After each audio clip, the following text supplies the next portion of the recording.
What? Hello.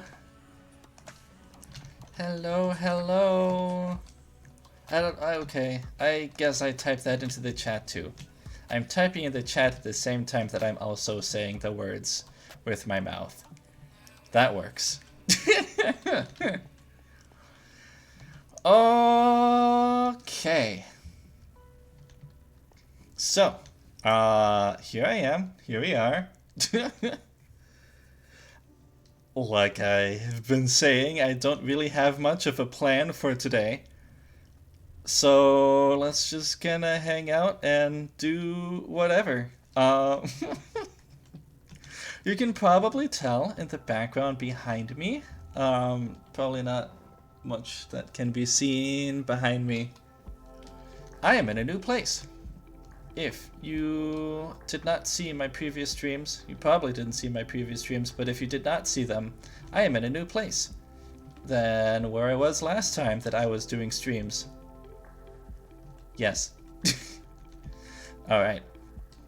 So, things are still getting put together. You will not believe the mess that is around me. Progress is being made. Hello. Yeah, I know it's been quite a while since I've seen like anybody's face, honestly. It has been quite a long time. Show is nice, at least in some way, to see each other, to talk. Yes. But yeah, this is the new place. A little bit of what you can see. You can see there is the wrong hand printer behind behind me. There is, what is that over there? Lamp? Yes, you can see the lamp. I need to plug it in. Oh boy. See, there is a number of things. Let me messing with my settings here. Nah, let's just keep it. Okay. Yeah, no, it is a nice place, honestly. The old place we were, it was just full. We were literally running out of room for all the stuff that we had. So this is a much nicer, much bigger place. Everything that I was doing was just kind of like in the living room before. That was just kind of where all of our stuff was. That wasn't, you know, bedroom stuff or bathroom stuff or kitchen stuff. But there was a bunch of stuff. Our living room was practically full. But now I have a whole separate video games, computer, media, technology room place. And then we have a whole separate living room that's downstairs. So yeah, there is a lot of room here for us to put in more stuff, and yes, we have been buying more furniture as well. So, and starting to arrange things as we like it. So it's it's coming together slowly but surely. Yeah, it's a nice place, honestly. Still a bunch of boxes that we need to take care of. A bunch of, yeah. Still need to clean a couple things out of the old place, but most everything that is important or of any sort of relative importance we have here now. So it's multiple levels. Yes, it's a two-story. There's a downstairs and an upstairs. Yeah. It's a townhouse, I should say. That's maybe the best way to start it. Let's go to bed. It is a town... Okay, it is a townhouse. Yes. And yeah, it is pretty nice. You fell off the bed. Oh, okay. Wait, yeah, no, yeah, what? No, yep, no, oh, no. Yes. Okay. There you go. Enjoy the bed. All right. Yeah, it is a townhouse. I've said that 10 times now. It has, yeah, no. So the downstairs is just the living room, the kitchen. There's a laundry room, which is also nice. We have our own laundry area. We don't have to pay for using the general apartment laundry, which is oh so good. That gets expensive quick. And, yes, kitties. 3 of them.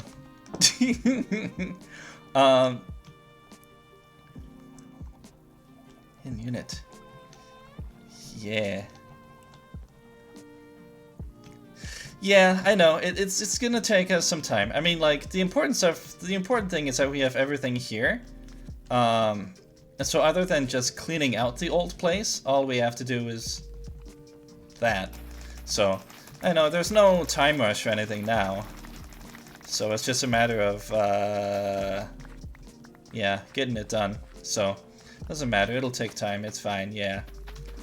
But yeah, so downstairs, the in-unit laundry room, living room, kitchen, very nice. We were worried that there was going to be less, like, kitchen counter space and whatever, but we actually ended up having more. It's just that the previous kitchen had a larger floor space, but the counters was only on 2 sides. But here we have a smaller, like, physically smaller kitchen, but we have counters on 3 sides. So we actually have more counter space. It's, yeah. And then, yes. And then we also have a garage, which is nice. Very nice, given that it was snowing today. Garage is very nice. I actually need to shovel later. Ooh, lol. Yeah, it's very good, it's very good. And then upstairs, that is where we have this lovely room that I'm in. And our bedroom. Yeah. So, it's nice. We actually have, enough rooms to actually organize our things.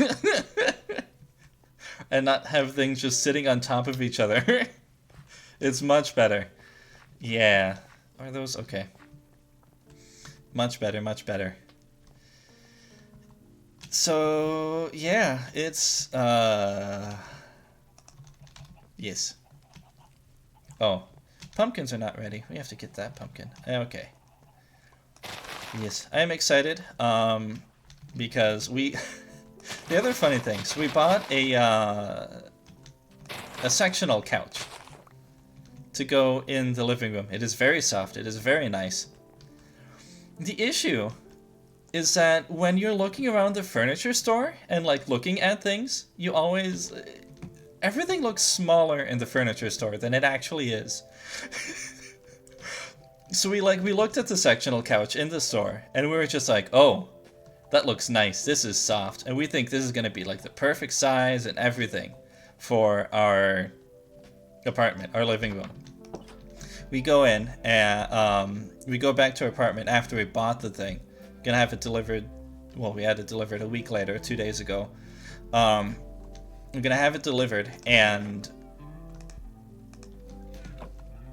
we, what am I thinking?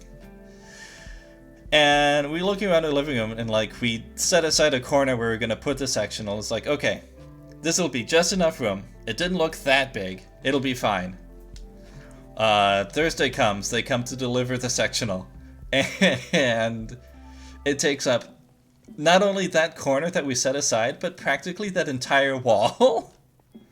And then the other wall of that corner as well.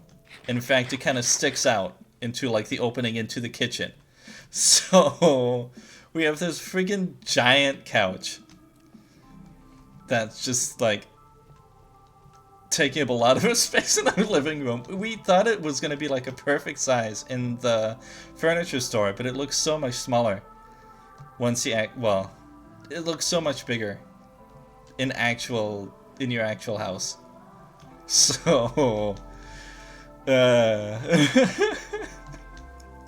but it's so soft. It is very nice. Yeah, whoops.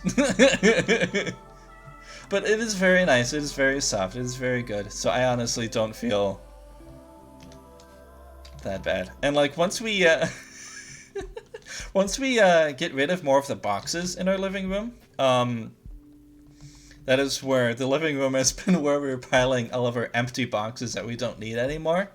Once we get rid of those boxes, then I think it's going to be a lot better. Because there's still enough room to get by from the kitchen to the living room or whatever. It's not actually that bad, but it's... we had to rethink our floor plan a little bit here. Let's get rid of these. Nope. Yep. So. But it was... Yeah.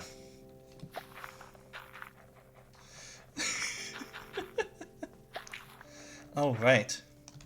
Another fun thing that we've had to deal with. Yeah, it's hard to visualize. We thought we had it down. I guess what we should have done is we should have brought along some measuring tape. I saw other people at the furniture store that like brought along measuring tape and stuff, and it's like, oh, should have done that. But we didn't. Oh well. I didn't. Good to know for next time, I guess.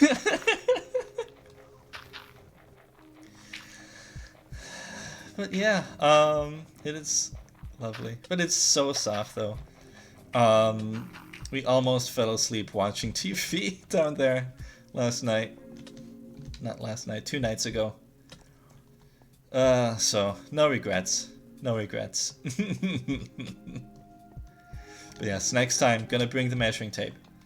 We're ordering more furniture to go up in this room over here.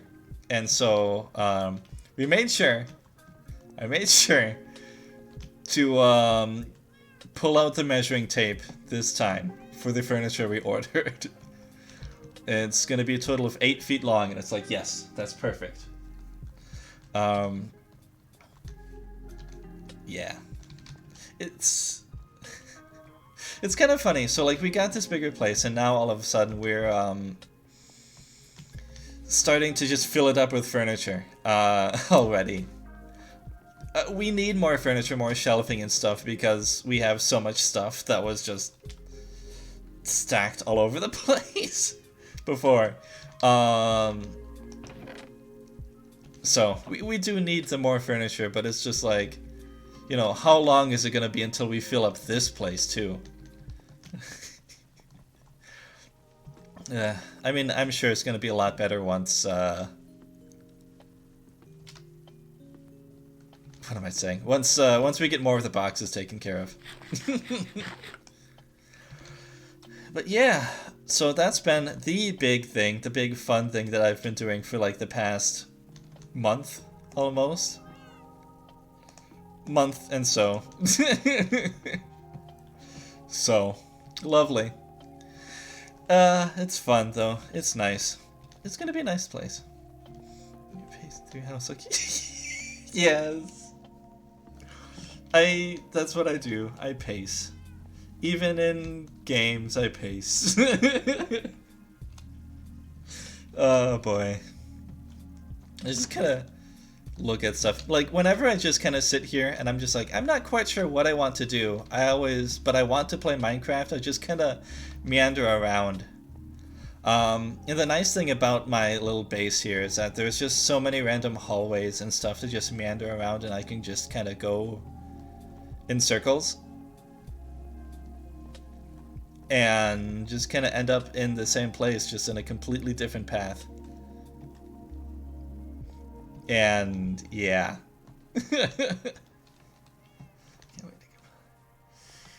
Yeah. It is a nice base. Yes, it'll be nice. It'll be exciting for Evie to come by to cook. Yes. It's a nice great kitchen. We can actually fit all of our appliances now that we have. And we have a separate pantry as well, which is very nice because we have more counter space, but we have less cabinet space. So, and the cabinet space that we do have, there's not enough room for some of the bigger things that we have, so we've had to shift our plans for how we wanted our kitchen to look. But yes, that'll be exciting. Yes, I know who you are. Hi. Hi.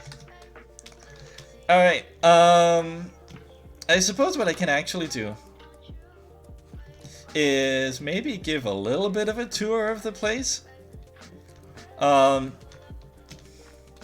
So, first of all, first thing to mention, so like, I think, geez, how long ago was it? Like 2 or 3 weeks?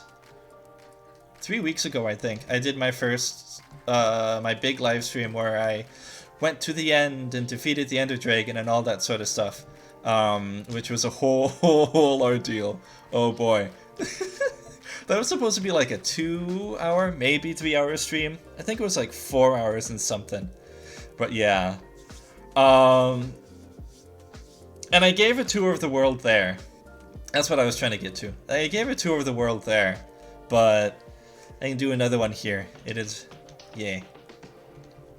So, I first came into the world like somewhere over there.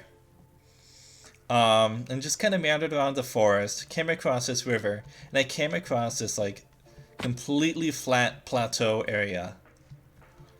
And I'm just like, yes, this is where I'm gonna be. Get up, get up, get up. This is where I want to be. Completely flat. Big, nice, like mountain things on the side, and it's very lovely. So the first thing I built was this house. Well, a smaller version of this house. I doubled in size since then. But yeah, that's where I have my beds, have my cats. Yes. This one is the first cat I got. And then this one I found. And then all of a sudden this one appeared. So, I started with 1 cat. Now I have 3. We'll see how many more I get later on. So this is my map room, though.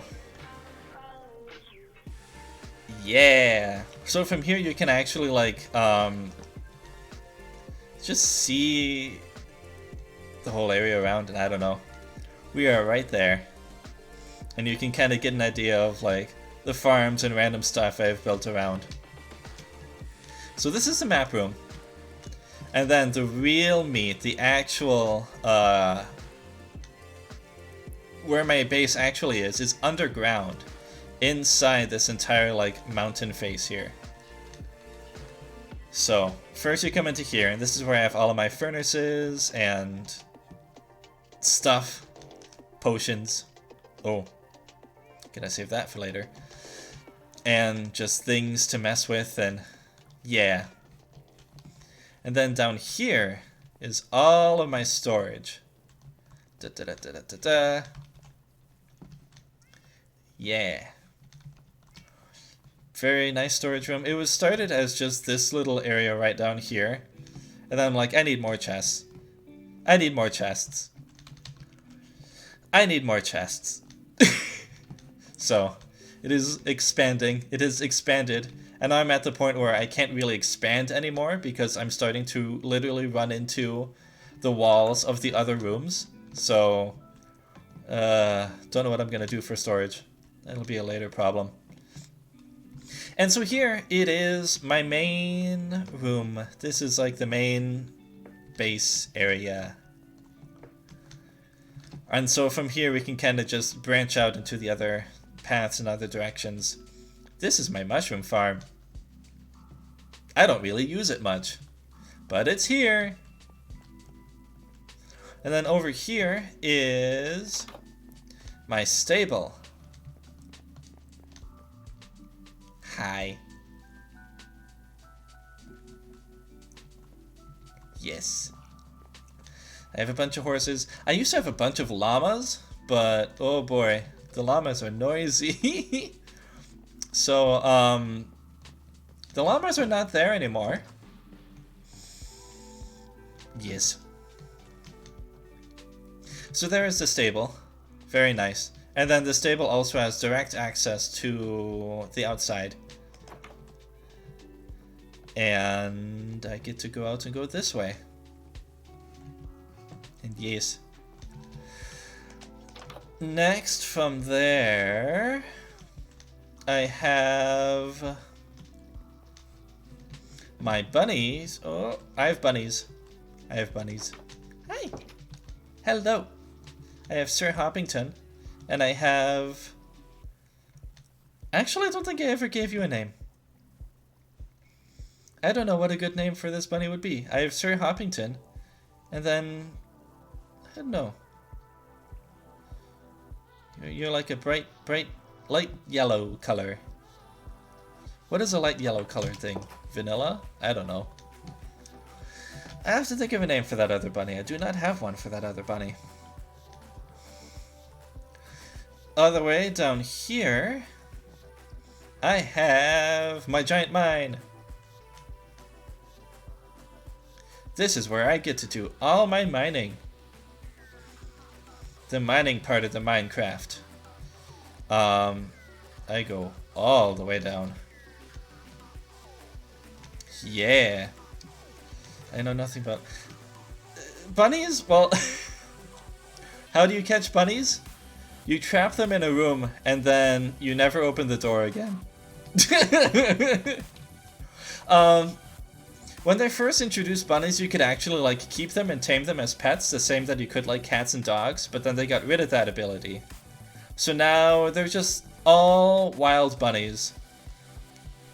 And so the only way to really like have them as a pet is by throwing them into a room and keeping them in there. But I gave them grass, they have water, they're fine, it's all fine. Yes, this is the most recent version of Minecraft. If we go through the Nether portal, you'll see the brand new Nether and all that. It's not the snapshots though, but it is the Nether update. The next thing over here, I have my Netherwort farm. I have a smaller Netherwort farm, but it was not giving me as much Netherwort as I needed.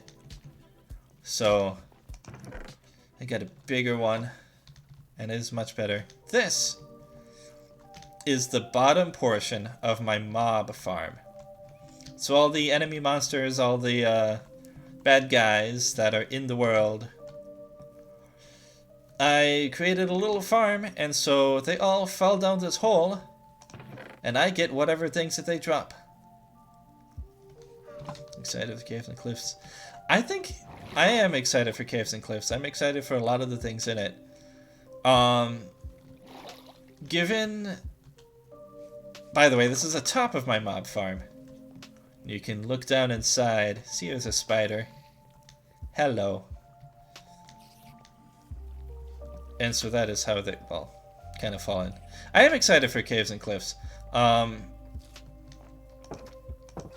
The most recent snapshot that came out that, I'm just wandering around now. The most recent snapshot that came out that, like, actually started to show off how the new caves are gonna look and increase the world height and stuff, I think is really cool. And I'm excited to explore around and mess around in that. I wonder what they're going to do to transfer old worlds into the new update. Because every single version of Minecraft, there's been an update so far, where there's been an update, you've been able to take your world from the previous version and update it into the new one. And I'm assuming they're probably going to do a similar thing here. But, I don't know. It's going to be interesting to see. That was beautiful. What was beautiful? I'm worried.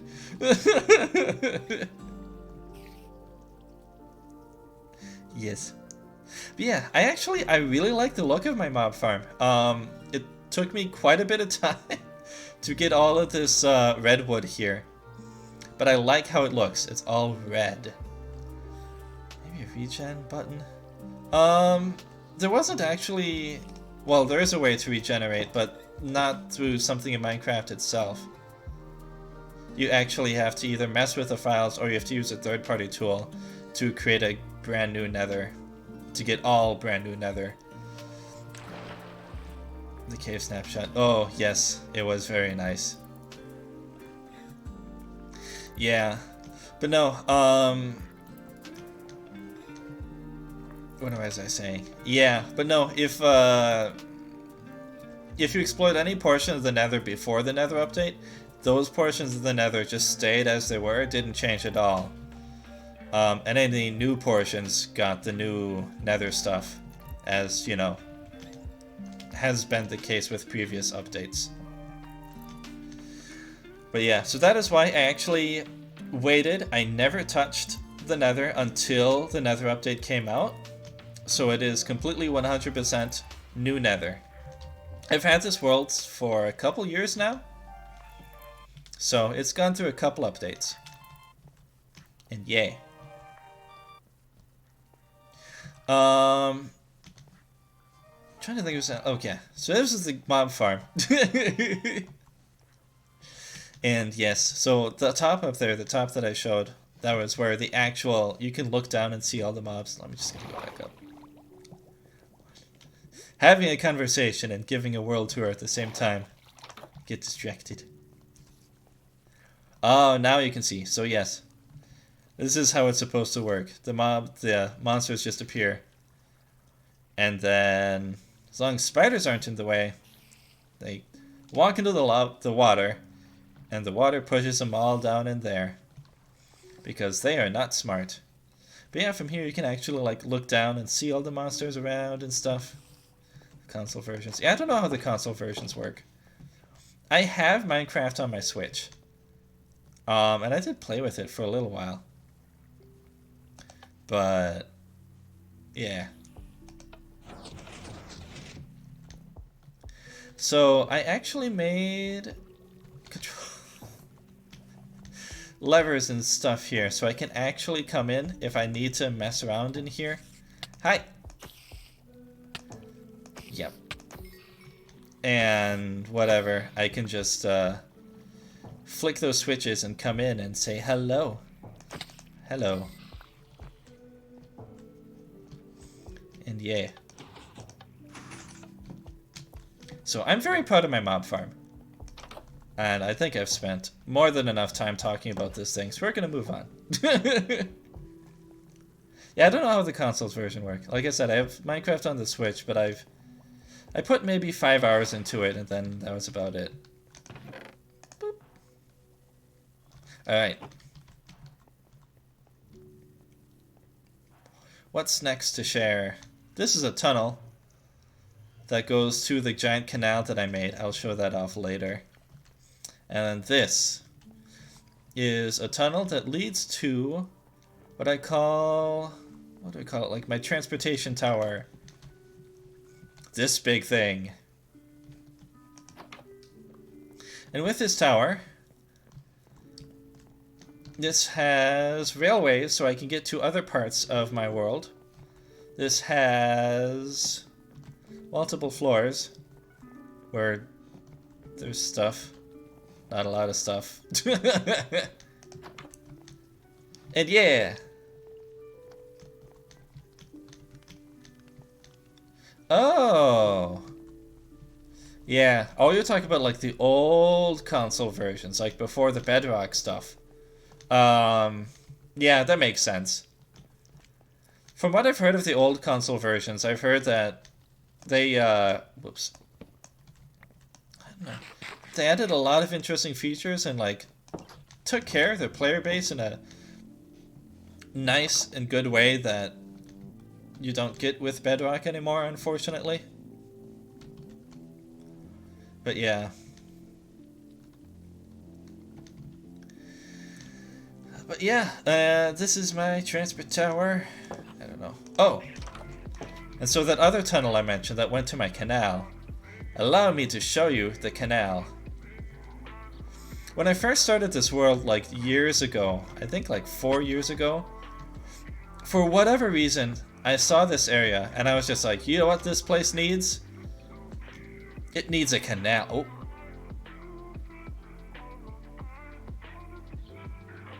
Hi. I don't have a bow.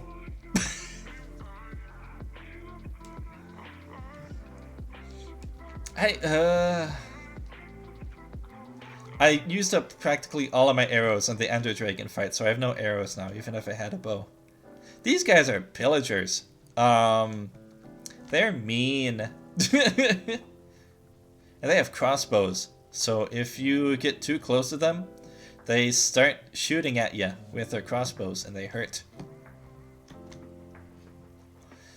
Villagers dead ahead, yes.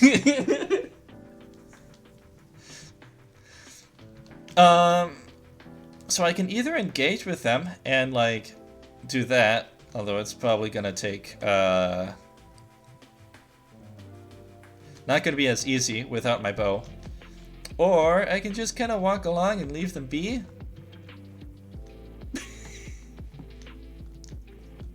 They won't do anything to you unless you get too close. But it is kind of fun to just kind of meander around and they all just kind of watch you. Oh dear. Because unfortunately if I run away to grab my bow, by the time I come back they're going to be gone. Because they run off when you leave.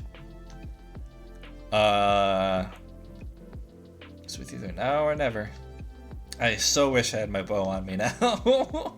I need to grab my bow next time I'm at a place I can get my bow. Boop. Let's make a little area. Boop.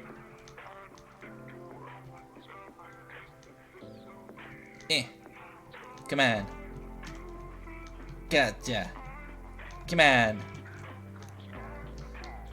Ha ha. Oh, now they're coming. Now they're coming.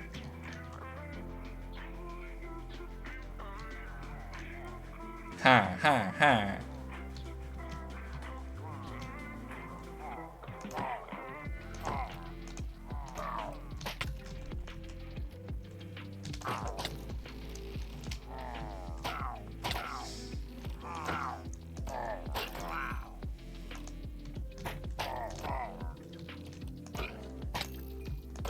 All right, that was not as hard as I thought it was gonna be. Cool.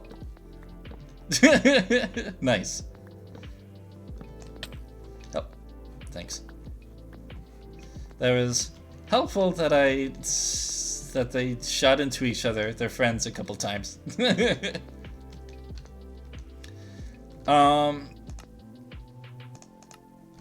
I don't have the curse on me. Usually, when you fight these guys, and you get this banner. You get this banner, first of all. It's a really cool thing. But usually you get a curse on you. I did not get a curse on me. Huh. Da da da da da. I don't know how it goes. Alright. So where was I? Oh yes, the canal. So when I first started this world 4 years ago, I was just like, you know what this place needs? It needs a giant fucking canal. It took me a year to make this. I had stone tools. Why did I do this? I, like, barely even ever use this canal.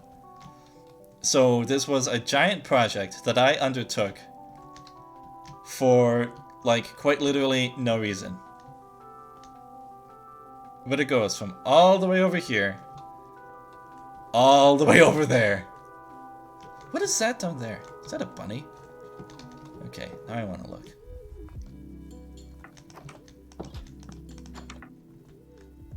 Okay.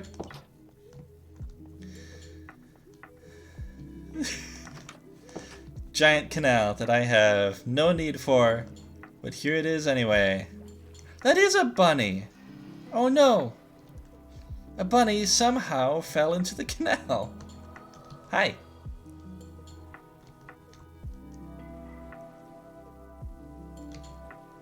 I don't have anything to help you. I will have to grab something to help you later. It's starting to turn nighttime. Let's go back inside. So yes, this was my first giant project that I don't even use. So it was a waste of time. Goodness.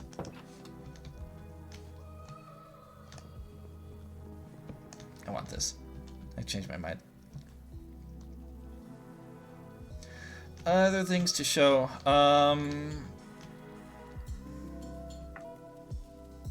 Oops. Where am I going? Where am I going?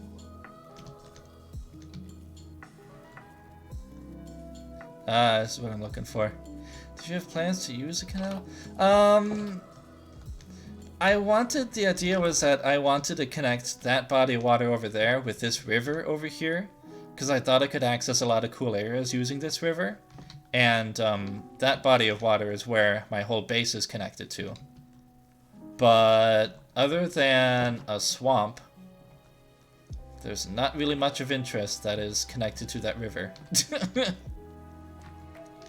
But that was my plan, was to use the river to connect and get to a bunch of cool areas. But there's no cool areas to get to with that river. So it was a waste of time. I see the Endermen have been busy.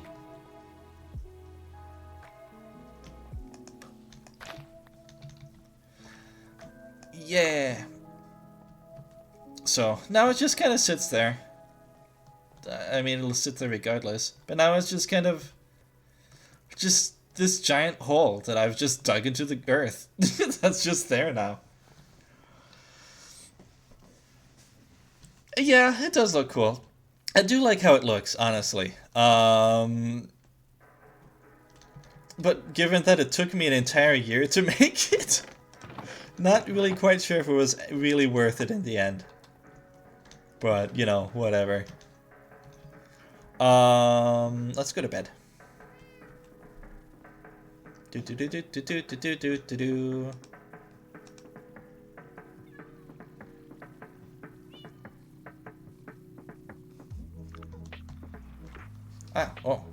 Where?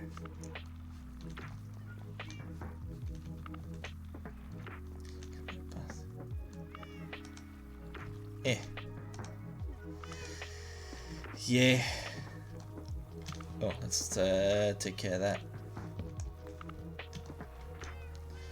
Yeah.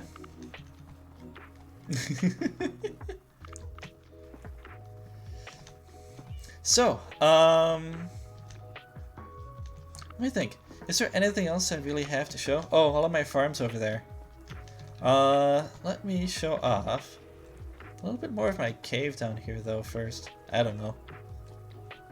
And then once I do the world tour, I'll go on talking about other things. A lot of things to talk about. So... Oh, yes, I need to grab... Thanks for reminding me. Let's grab my bow. And then do I have any... I don't have any arrows in there. Okay.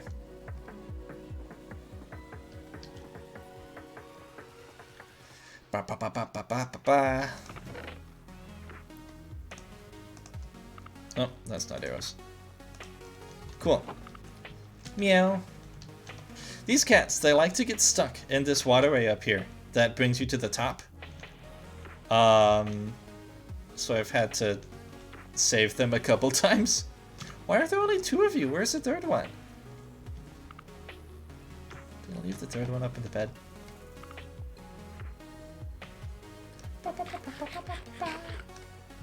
Alright.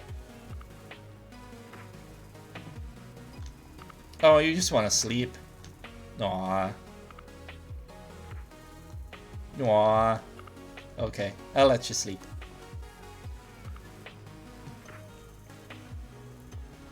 Okay. So yeah, down here is my big mine. I showed it off a little bit before. Except for obviously like all this like cobblestone looking stuff that I made. This was just a giant dark crevice just here. And so I went through, lit it all up. And now I have this nice convenient stairway that I can take to go all the way to the bottom. Yeah.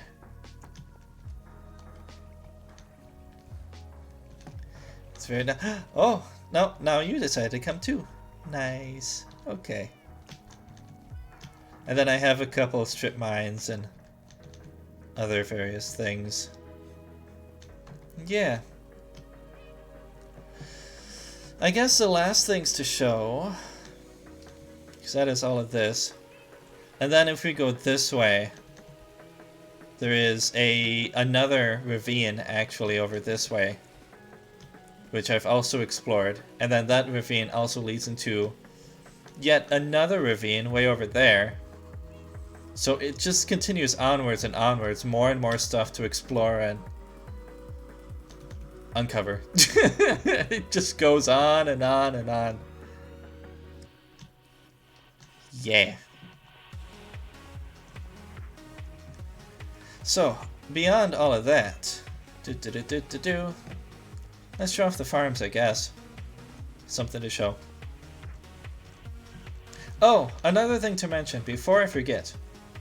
So, my previous Minecraft streams that I've done, the 3 of them that I did those couple of weeks ago, I did actually post them on my YouTube channel. Because why not? I never use that channel, so may as well put something there.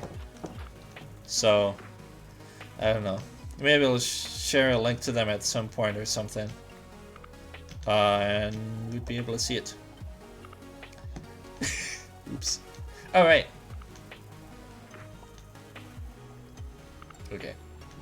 So these are all... You're not supposed to be in here. Bam. Alright.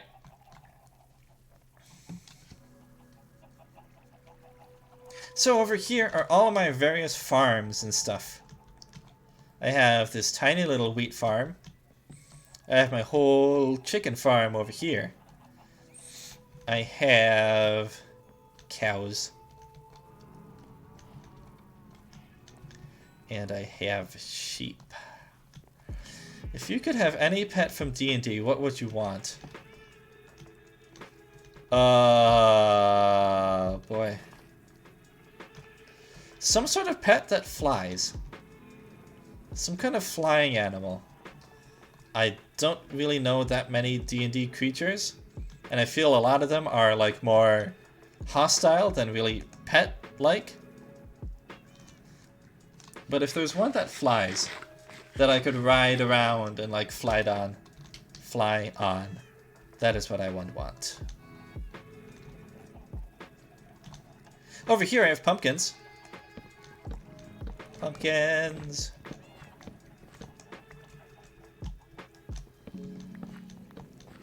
Over there, I have a single cactus and I have a squid. Squid, live! Do not die on me, squid. Ugh, get back in the water. No!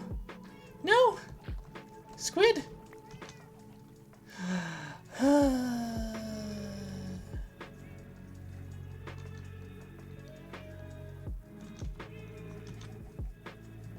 Well, a blink dog. Oh, blink dogs, yes. Blink dogs would be nice. Blink dogs are cool.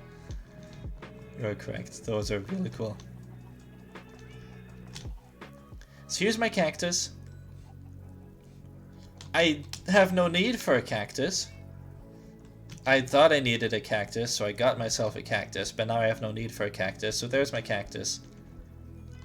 Blink dogs are cool. Sugarcane. And then I have my bigger wheat farm. Ba ba ba ba ba ba.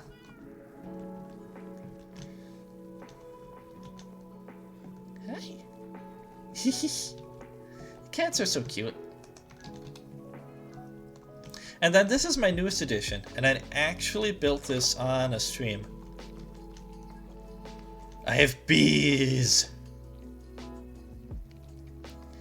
Bees.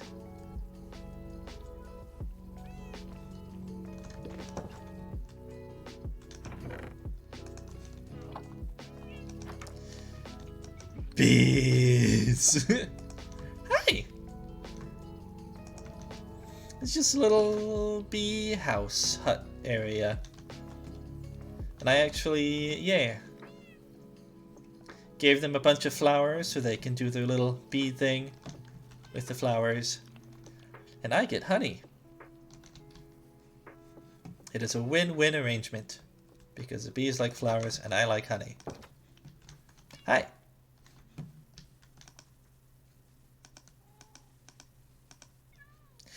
Yeah.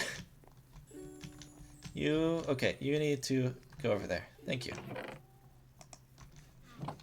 That is one of the things cats do, is they will sit on your stuff and not allow you to get into them.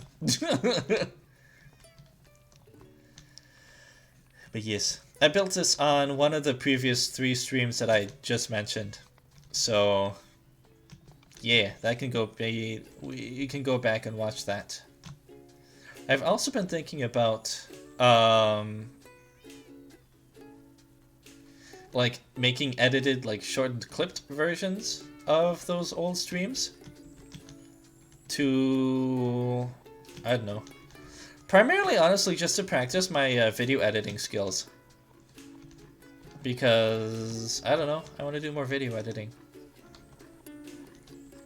and I think that'd be a nice way to practice that. So maybe I'll make that like short edited down clips of just the interesting bits so that can be watched, because each of those streams were something like between 2 hours, and then the Ender Dragon one was 4 hours, so you know, that's a long period of time. The Ender Dragon one was a mess. Oh boy, that was something. And then over here I have my older, tinier Netherwart farm, and I'm like, these are nice, this is nice, but I need more. So that's why I have my big one. Yes. There was another feature addition ability that was added to the cats a couple updates ago. Where if you sleep in a bed with your cats, one of your cats will have a 60% chance of leaving you a gift in the morning. And this gift can range from things like a feather or a piece of meat, like a piece of like chicken breast or something. It can also range to a rabbit's foot, rabbit's hide, and also it can also leave you bones. It can also leave you something called a phantom membrane, which is actually pretty cool to get. So they added that in a recent update to the cats. So yes, I was not aware of this feature at all until I just like went to bed, woke up the next morning, and my cat was standing over me with like a thing of chicken. I'm just like, what the heck?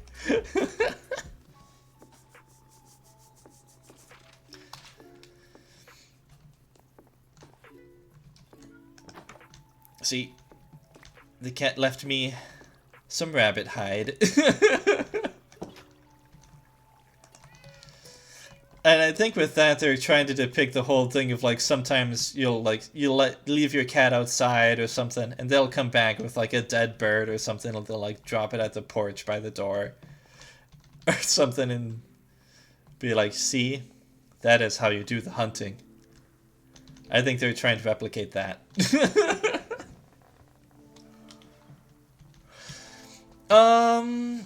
Yes. Master Hunter cats. So, it's actually pretty neat because you can make some really nice potions with rabbit feet. So, it's a nice way to get rabbit's feet without killing rabbits, because I don't want to kill the bunnies. Yeah. So that is pretty much my entire base that I just kind of went through.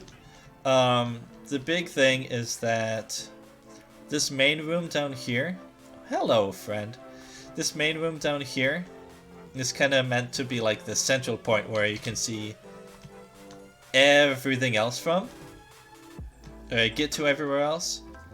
And then I have like little shortcuts and stuff, so I can get from here up into here, or go from here down into the stable. So You can get to anywhere from the main room, and then I have little shortcuts to get to place from there. Yes. So that's my main base. I have a couple of like various outposts. Can't really see them from here. I have a couple of like little various outposts and small buildings a bit further away. But that is kind of the main area. We can go out and take a look at those too if you wish, but otherwise we can save that for later.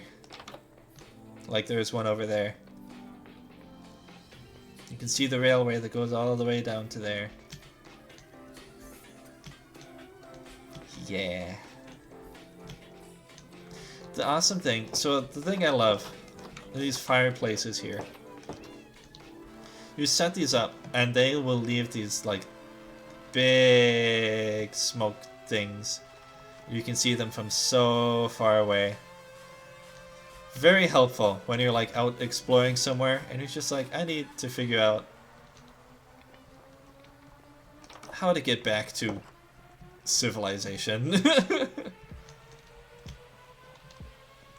They're very nice.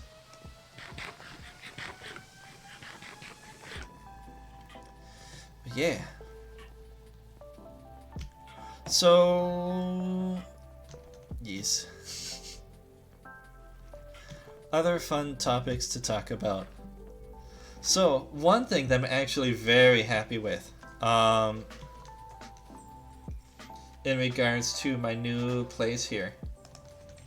So at my old place, we had AT&T for our internet provider. And Rit and I really like AT&T, honestly. It was actually pretty good. They treated us well, they had good customer service. We only had one service issue throughout the entire 2 years that we used them. And overall they treated us well. There was a little bit of like kind of going back and forth, but it was primarily because the person on the phone line did not really fully understand what the situation was. There was something that was broken here locally and that could not be fixed over the phone. And it took them a while to be like, okay, I guess we'll send a technician over. But overall, we had a great time with AT&T. Oh, I forgot to show off this building. Unfortunately, at a new place, so we called up AT&T when we got here. We do not have fiber. Which really stinks. Which is actually... I'll talk about that in a moment. So this here is my sugarcane farm. I have one that's over here. Those. But I'm like, I need automatic sugarcane collecting. So this thing just goes around and picks up sugarcane when it breaks sometimes. And it all gets put into this chest. Oh, it's getting pretty full. Let's take some of these. Time to go a trading. Let's clean up my inventory. Wow, look at all this. Anyway, but no, I do not have fiber, unfortunately. Would have been really nice. So when it comes to these townhouses here, the company owns 2 like townhouse sets. There's the area that we're at, like the landlord, I should say. There's like the area that we're at that's like 16 something things here. And then if you go down the street and turn the corner, there's more townhouses over there, like another 16 or 24 or something. Those townhouses over there are quote-unquote the nicer ones. They're like the same size and everything, they just have kind of more an updated look. Those townhouses have fiber internet. These do not. And more specifically, those have AT&T fiber internet. So if we had went to those upgraded, nicer townhouses, again, same size, they just have upgraded appliances and they look a little nicer, then we could have gotten fiber internet. But not here. Sad. Hi! Oh, little kitties. Oh, you're going away. I get distracted by the kitties. Oh, let's clean up my inventory. So, unfortunately, that is not the case. And unfortunately, so we called the AT&T guy, and they told us, yeah, if you're at the other place... Yeah, that's why the upgraded ones, yeah. And they said, yeah, if you're at the upgraded place, we could have given you fiber, but not here. And I was just like, well, crap. And so they said, even beyond that, they said that this place, AT&T can't even give us a good internet connection here. We got decent internet speeds, like not amazing, but decent internet speeds at a previous place. What am I doing?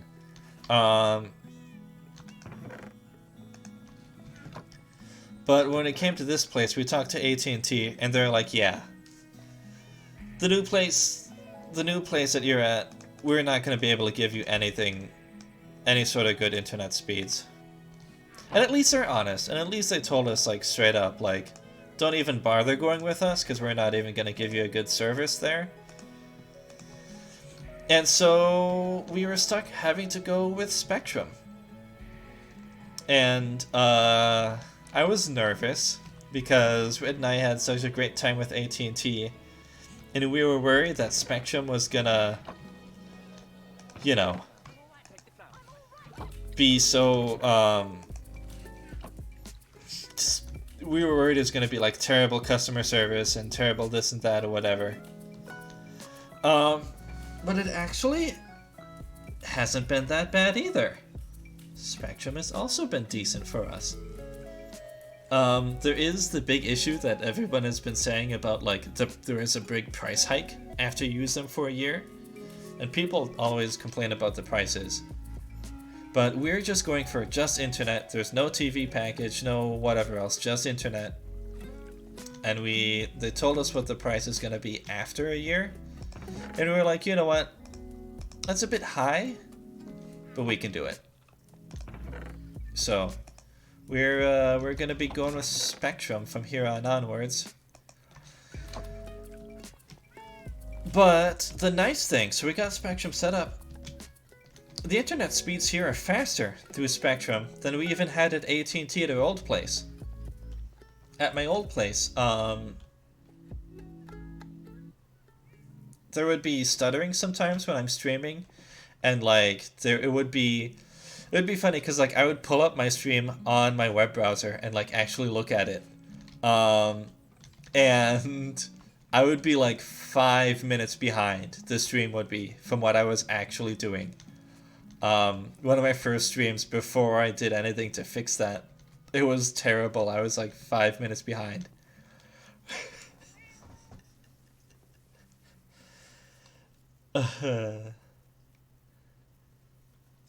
Yeah, that's true. That is true. I know that you can do things like if you, give them a phone call, like threaten to cancel, or, keep an eye out for like big things throughout the year and like really keep your eye on the whole thing. You can still like stay locked in at like the lower prices or still get book deals and stuff like that. I don't know. I guess we'll see how we feel in a year. To see if we want to deal with that whole rigmarole, that whole type of thing. But the price hike isn't as bad as we thought it was going to be, or we were worried it was going to be, so maybe we might just put up with the price hike. Maybe we'll try to keep an eye on, see how it's going to be like. Yeah, we'll have to see. But yeah, I know, we probably could, like, keep an eye out for things, give them a call as things go on, and whatever. We'll see. But yeah, I think it'll be hopefully better for a Torier thing tomorrow, yeah. But yeah, the internet speeds are faster here.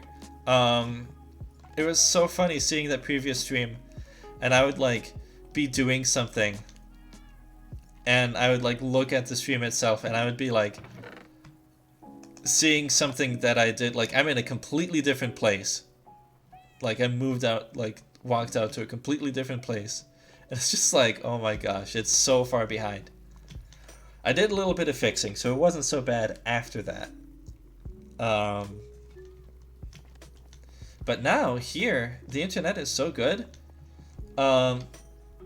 My system is telling me there's been no internet connection issues, nothing being dropped at all. So I'm like, wow, it's impressive.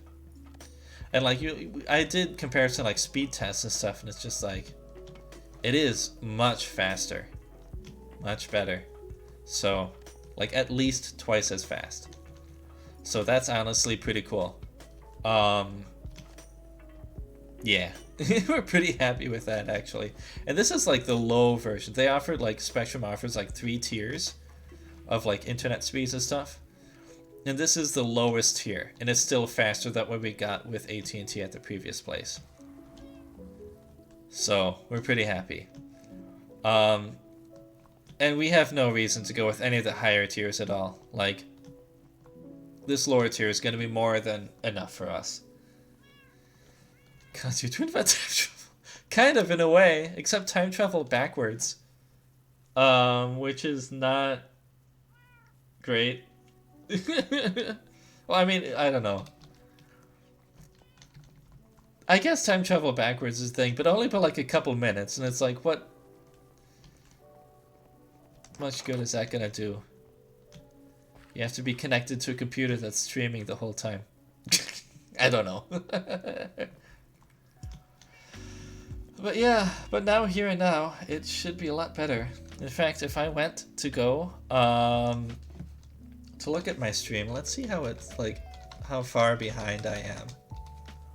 Prepare to hear myself twice. Let's see how it's like, how far behind I am. See? Prepare to. That is so close. Oh my gosh. Okay.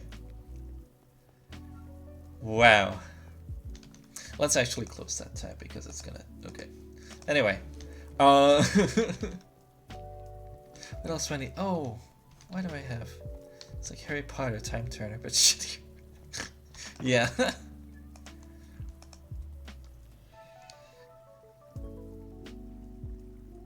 Alright, what else can I get rid of? Let me actually grab more of these.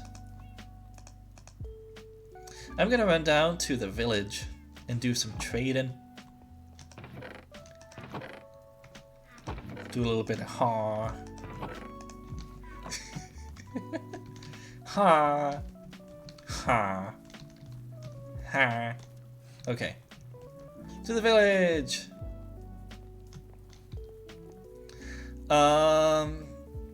Yeah. So I'm really excited about that. I think it'll be nice. I don't know. I like doing live streaming primarily just for the matter, like, even before when I didn't have people watching, just for the, that experience, just the whole, just sitting here and doing stuff and just talking out loud and doing whatever. So I just kind of like doing live streaming for that.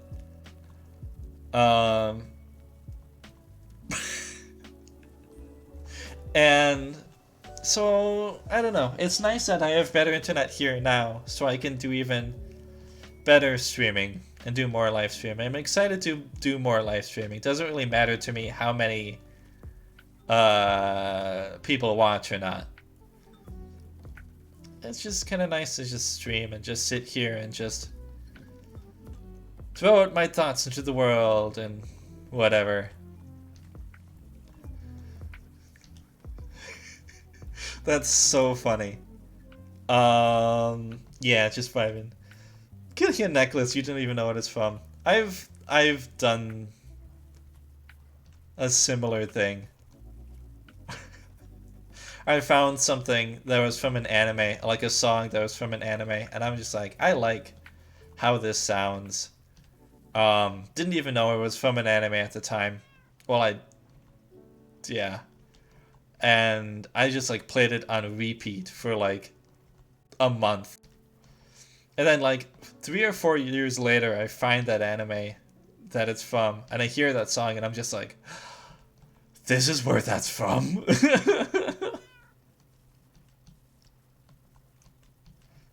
Yeah. Oh my gosh. So, about a couple days ago, I was out at Walmart buying some things. Was it Walmart? No, I was at Quick Trip. I was at Quick Trip. I had to stop there before I went to Walmart, buying some snacks. And I have this Pokemon lanyard that we use for our car keys and stuff. This is the village, by the way. Hi, village. And the guy behind the counter was like, I love your Pokemon lanyard. And I'm just like, yeah, thanks. I'm not even that much, like, I'm a relatively new fan. I don't even know much. Because it's Rit that actually really likes Pokemon. It's nice. And so I'm just like, yeah, it's cool. Didn't know what to say. I'm just like, yeah, I'm just a new fan. I don't know much. Huh. Yeah. I'm gonna give you sticks. Give you sticks, you give me emeralds. I'm gonna buy some arrows from you.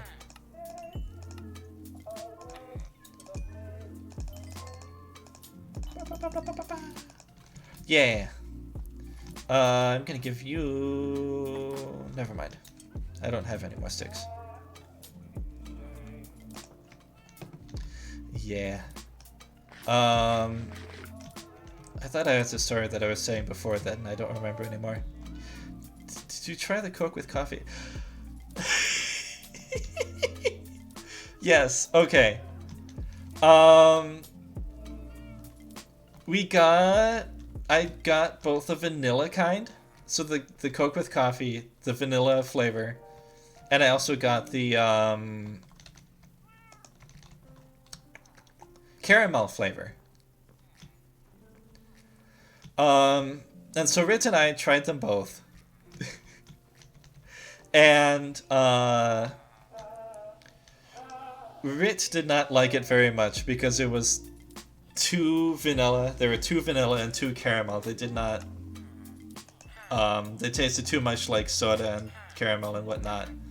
They did not taste enough like coffee. And then I did not like them very much because they tasted too much like coffee. So both of us were not satisfied. I mean, like, they're not bad. They're not bad drinks. Oh, hey, there you are. But, oh, you're not the one I'm actually looking for. Where's the guy? Here you are. You got a book on your head. The caramel is kind of weird. I like the caramel more than I like the vanilla flavor.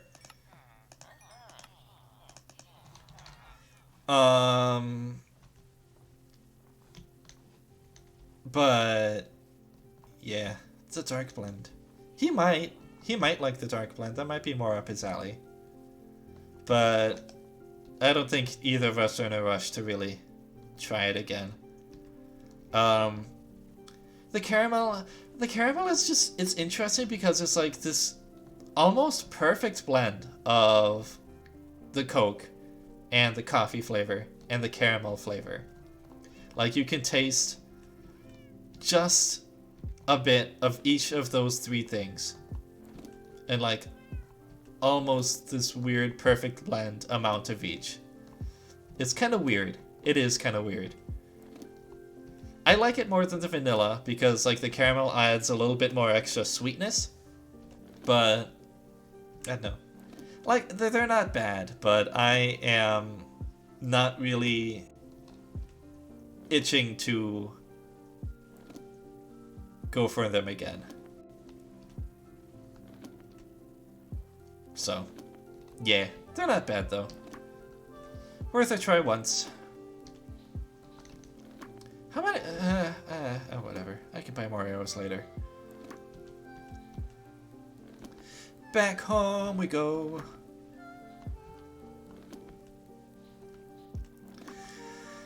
Yeah. Yeah. So I don't know. Did I finish the story about the thing? Caramel just not a flavor expecting soda. Vanilla Coke is very good. The vanilla Coke with coffee did not have any. It tasted just like Coke with a bunch of coffee dumped in. I did not taste vanilla, quote unquote, with that at all.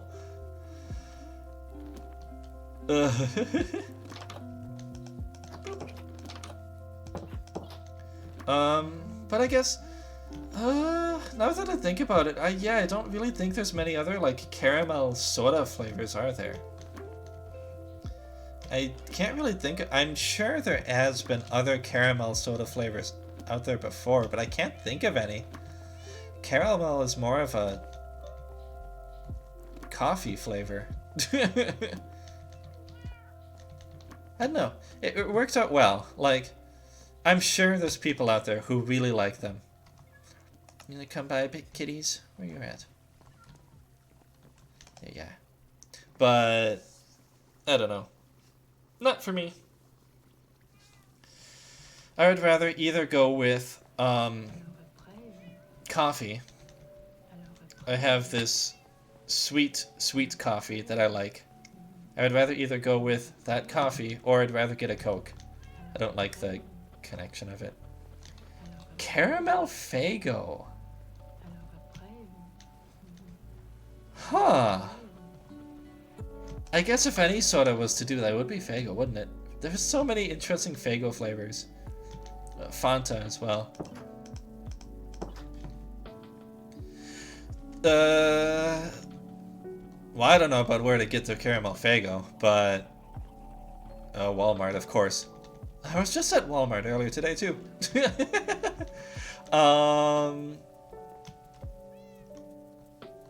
What did I get at Walmart today? Oh, I got command strips. We ran out of them.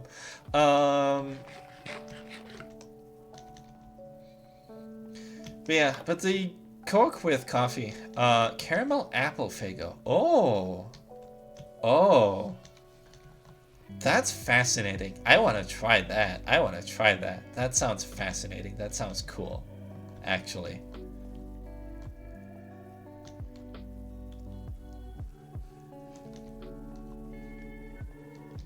Yeah.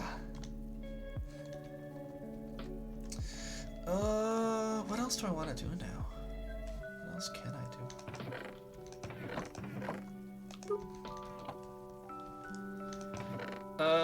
Right. But yeah, the Coke with coffee. At first people were saying that they like found it at Walmart or they found it at some big places. We found the Coke with coffee at Woodman's, actually. And yeah, you can also find it at Walmart and some other places. I think I might have seen it at a gas station or somebody saw it at a gas station. But yeah, so you can find the Coke with coffee at places. It isn't that hard to find it. But the Caramel Apple Faygo is at Woodman's. I guess I'm not that surprised. Woodman's is like the place to go if you're looking for anything. Like, if Woodman's doesn't have it, then yeah,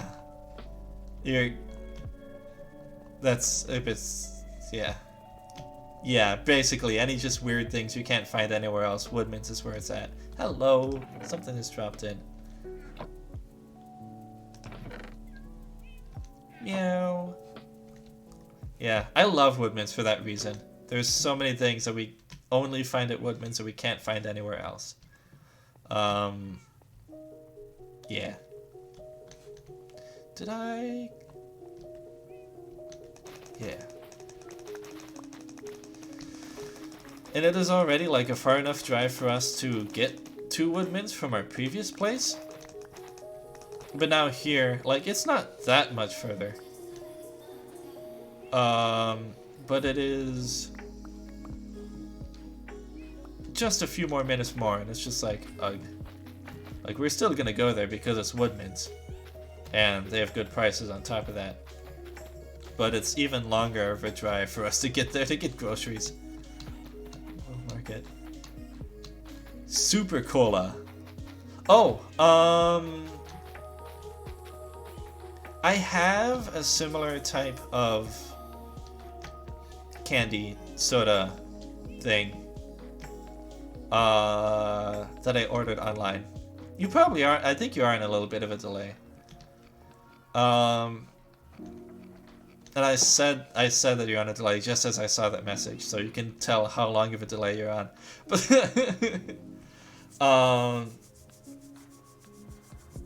But no, I have like fizzy soda candy too that I order online from Amazon. It is very good. Comes straight from Japan. You can find a lot of weird and fascinating things at World Market, actually. Like more than just food and drinks and stuff too. Just like weird little knickknacks and stuff. It's cool. So like, if you can't find something at Woodman's, and you can't find it at World Market, then it's like, well, it probably doesn't even exist then, does it? Like, those are the two places to go to find the weird things. You're like, stuck in there? Are you okay? 34 seconds. Okay, not that bad then. See? So much nicer with this nice internet. If it was my old internet, it would have been like a minute or so delay. It's so much nicer. Yeah. Alright. Oh boy. I had a whole list of things, a whole bunch of things that I wanted to talk about, and I don't remember what it was. Anymore. It's like the moment that I actually started the stream, I was just like, list of topics I had, out the window. Boy. Maybe I'll like write it down or something. I mean, like the big thing, what else has been going on? So the big thing is that I moved. A soft candy that tastes like a brandy old-fashioned sweet. I'm sure you could probably still find a similar candy out there somewhere. If not that one. But that stinks, you can't find it anymore. I know exactly how that feels. That fizzy soda candy that I was talking about, they used to sell those at Hot Topic, of all places. I remember buying those a bunch, like when I was in middle school. And then Hot Topic stopped selling them, and I was so sad because I love those candies. And then yeah, I found them online on Amazon. I just bought them there. It's awesome. But yeah, it stinks you can't find those anymore. Try Amazon. That's all I can say. I'm sure, like alcohol flavored candy, I'm sure there's such a market for, so I'm sure you can find, if not that, then something similar. What I have in mind, what I kind of want to do, I don't know if I want to start like undertaking a project. But I kind of want to start building more of these nether portals at my other places. So a big thing to explain with nether portals, for those who are not familiar with Minecraft. So these big portals here, they bring you to another place called the Nether. It's a completely separate dimension, completely its own area. Oh gosh. I do not have gold armor. I need to go back home.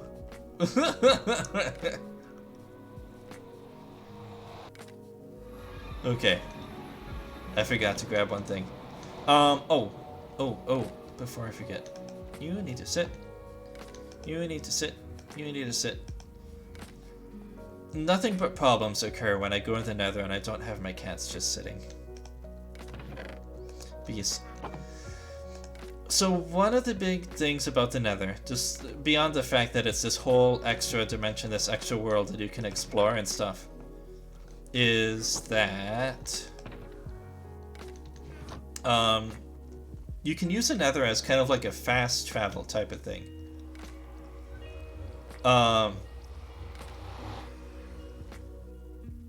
Because you can build these Nether portals pretty much wherever. And so if you build another one, like, say, I don't know, down over there or something. What are you going on about? Okay. If you build another one, like, down over there or something, you can go through that back to the main world, the overworld. And, it'll actually be a further distance away than it is here. Like, every single block that you travel in the Nether is equal to 8 blocks in the overworld. So if you want to get something somewhere very far, very fast, the Nether is a great place to make that happen. And so that is why I have, I don't know where I'm going. If I go down a path, this doesn't really matter, I go to the path or not. If I go down this path over here, there's another portal at the way end of it that leads to a village that it otherwise takes me like a day and a half in-game to get to. And through this portal I can just go through super fast. So what I think I want to do is I have an outpost that is very far away from my main base. I think I want to go over there and build another portal over there so I can just easily get there a lot quicker. So I think that is what I'm gonna do. I can show off these outposts at the same time. And then I've been going at this for about an hour and a half. So maybe what I'll do is I'll build such portals and talk about stuff as we go along.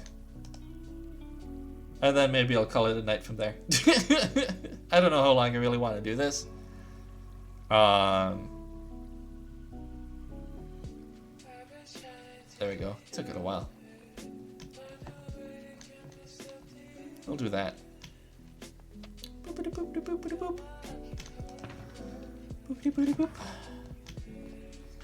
So, allow me to show off one of the outposts. And we can build a portal. Question, do I have? I do. Okay. I think that'll be convenient if I need to go all the way over there. And then the end area where the Ender Dragon is, I also need to get all the way over there and build another Nether portal over there too. Because, oh gosh, that's far away. You know what? Never mind. Wait. I want more obsidian.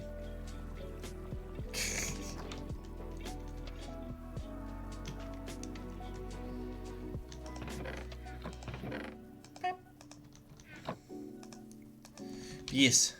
Alright. What else have I been doing? What else have been I up to? I guess the only other big thing I really wanted to talk about that I can recall at the moment was just talking about my last stream. Not that really much anyone... I have the feeling that somebody had come in to my stream at the very end. But for the most of that particular stream, I didn't really have anyone watch. And I felt really bad afterwards because I was just like, was this big thing. I was talking about it for like 2 weeks or whatever. I was really hoping I was gonna have people watching and stuff. Also, I'm glad you could find it. But yeah, it was like, I was talking about it online on Facebook and Twitter and stuff for like 2 weeks. I was really hoping I'd get a bunch of friends to, well, not a bunch, but at least a couple of friends to come by and watch. But nobody really did. And so I felt really bad. And like, you could, if you go back and watch that stream, the video on YouTube of it, you could probably see that I was feeling kind of upset at the end there. I was also upset just because the fight did not go as well as I thought it was gonna go.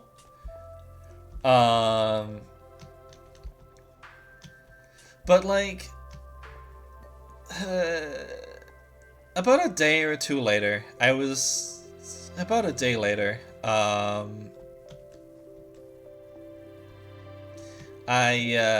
Wisconsin-based company, nice, buy local and whatever. But a day or two later, I was sitting here and I was looking back, thinking about that stream. And that was when I was just kind of like, it didn't really matter that I didn't have anyone to really watch, because it was just kind of nice for me to sit there and just kind of do that. And even if no one was there to kind of experience all that stuff with me, it was nice to at least have, I guess I have the whole memory like recorded now. I can always look it up at any point online. And it was just, like I said before, it was just kind of nice to, I don't know, just stream and just voice random thoughts and not just sit there and talk about things and whatever. Even if no one was watching, it was just kind of nice to just throw stuff up there into the void. And yeah. Stream and I fell asleep prior to it starting. Yeah, that's okay. I know that I had, like, there are a few people who, or at least one or two other people who are like, saying that they wanted to watch the stream, but it didn't work out with their schedule. So, don't feel too bad about it. Like, I did feel bad at the time that nobody came by, but like, I don't feel bad now. It's all fine now. It was just kind of nice to do.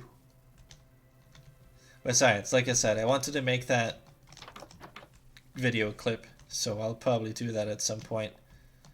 And you can watch it all on YouTube, how the stream went. So this tiny little building right here, this is what I call the bee outpost. I call it the bee outpost because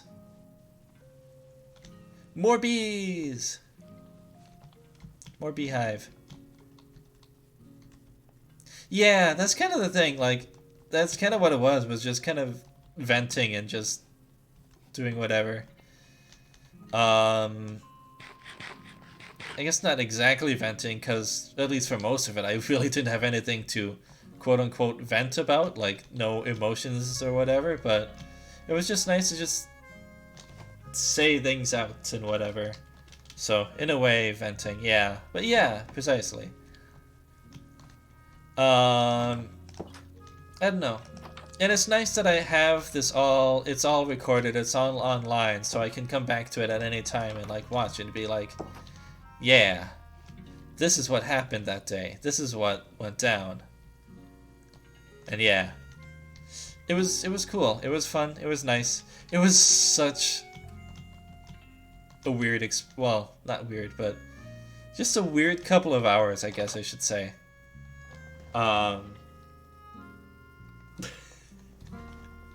Just because a number of things just went wrong, and a number of things just were weird. I don't know. Yeah. So, this is just a tiny little building that I just have some stuff set up. if I go, hi B. Yeah, like precisely. Yeah. It's just, yeah, releasing your thoughts and stuff. Kind of like the modern version of like somebody sitting there, like a. I'm just thinking like somebody like a author in a movie or something, just like sitting there with a little tape recorder and just like sitting there and talking to themselves for like random things throughout the day. Just like sitting in a cafe and just being like, December 4th, 1987. The sky is cloudy. Coffee is very nice. I don't know. That similar type of thing, except maybe not as pretentious sounding. Guess in a way, kind of pretentious sounding, but yeah. But yeah, or like keeping a journal. But yes, precisely. Yeah. It's just kind of nice in that way. Oh yeah. So all the way, like way, I don't know why I'm pointing with my hand. Hello. All the way down over there. Way down, way over there. Like 1,000 blocks. Is where the entrance to the end dimension, where the Ender Dragon is. I don't have it. I have like a single torch at like the ground over there. I have to go back. I did mark down the coordinates. I have to go back there later on so I can actually set up a proper portal. But for now, we'll start with the portal here.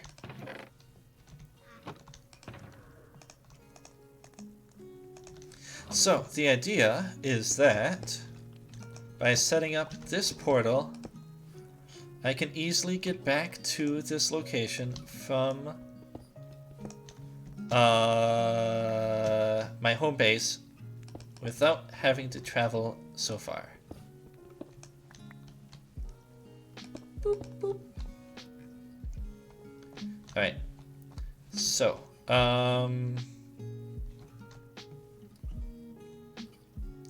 you're not pretentious, you're post-tentious.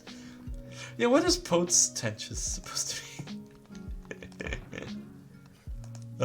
Funny.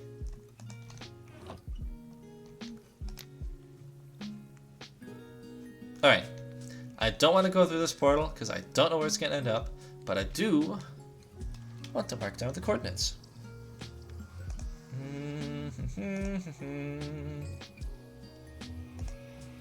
Here we go.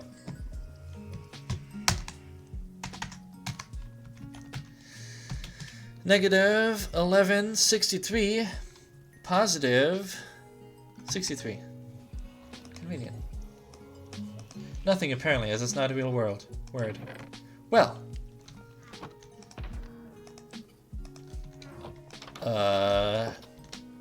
Don't let your made-up words be dreams. Make it into a real word. Do that. Make it happen. It's nighttime. It is such like a fascinating thing about language. And I can go off on a very lengthy tangent talking about language and linguistics if I really wanted to. But it's a fascinating thing about language, the fact that everything that we kind of experience as language and stuff, the words, it just kind of naturally evolves over time. There is no... In French and maybe some other languages, there is actually like an actual authorial body that kind of manages, quote unquote, the language. But in English and most languages, I believe, there is languages just kind of change as they change. And it's just kind of fascinating to me. Oops, I Englished wrong. Well, that's the thing. There is no actual such thing as Englishing wrong, quote unquote. Because if enough people do it wrong, quote unquote, then it's not wrong anymore. It's just different. Um, even if enough people just in like a small area, like a small group, like even among like a friend group or something, if they do that, like it's still something. Like that's how dialects form, is because of just tiny changes like that. Is a construct of society. Yeah, it is. And yeah. Oh, actually, I should explore. I should show off this place. Grab that later. Yeah, like that's how dialects is formed. Is because a small area, the small section of the world or whatever that speaks this language, they start going off in their own direction because they just start saying something differently, or they come up with a word and everyone starts using it, and that's how a dialect is formed. Yeah, so I don't know, it's just really fascinating because they're really like, there is a prescriptive way, the linguist term prescriptive way of thinking about languages in English, and that there is a way of doing it wrong and stuff like that, and that there is a proper way to do language, or like to speak English or whatever.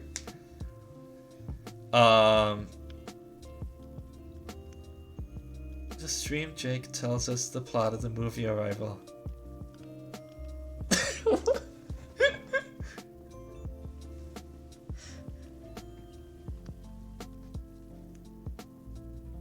Oh. I do not know if there's an actual movie called Arrival, or if that's trying to be a sentence that I do not understand. Oh, where was I? But yeah, there are some people out there, some linguists, who kind of think of language as being like there is a proper way to do it, but like that's just not, I don't know. That's not the way of thinking that I want, that I think people should have, and that's not the way that the world works, honestly. It just naturally changes over time.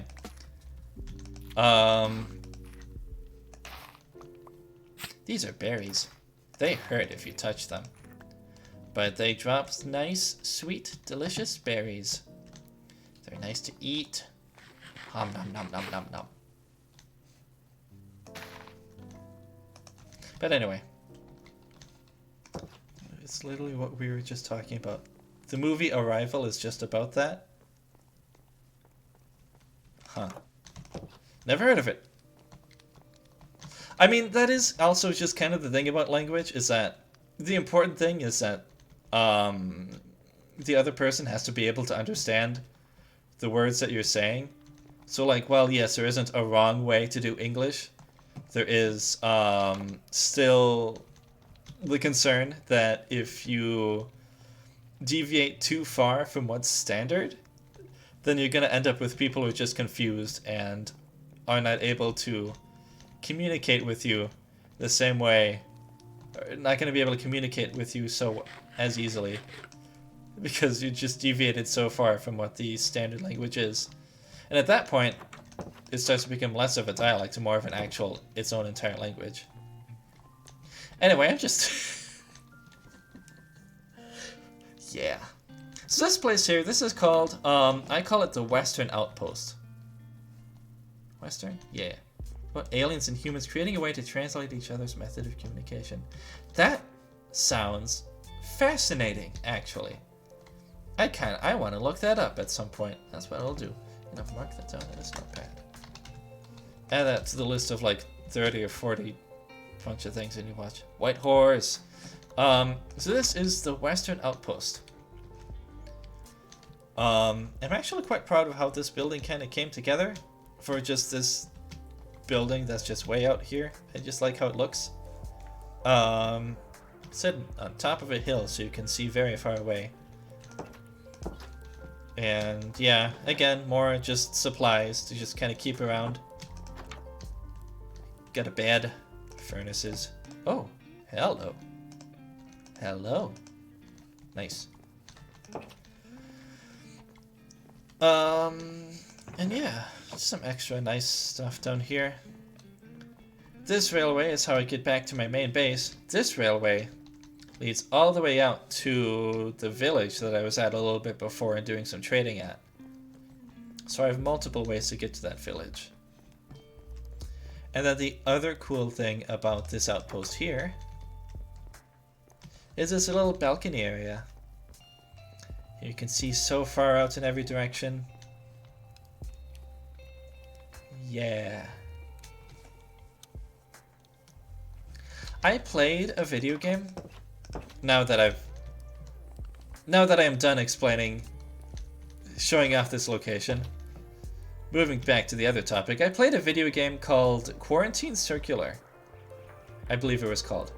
And it was about a very similar idea of an alien species just landed on Earth, and you play a small team of people who are tasked with communicating with this alien, making first contact, and trying to understand what the alien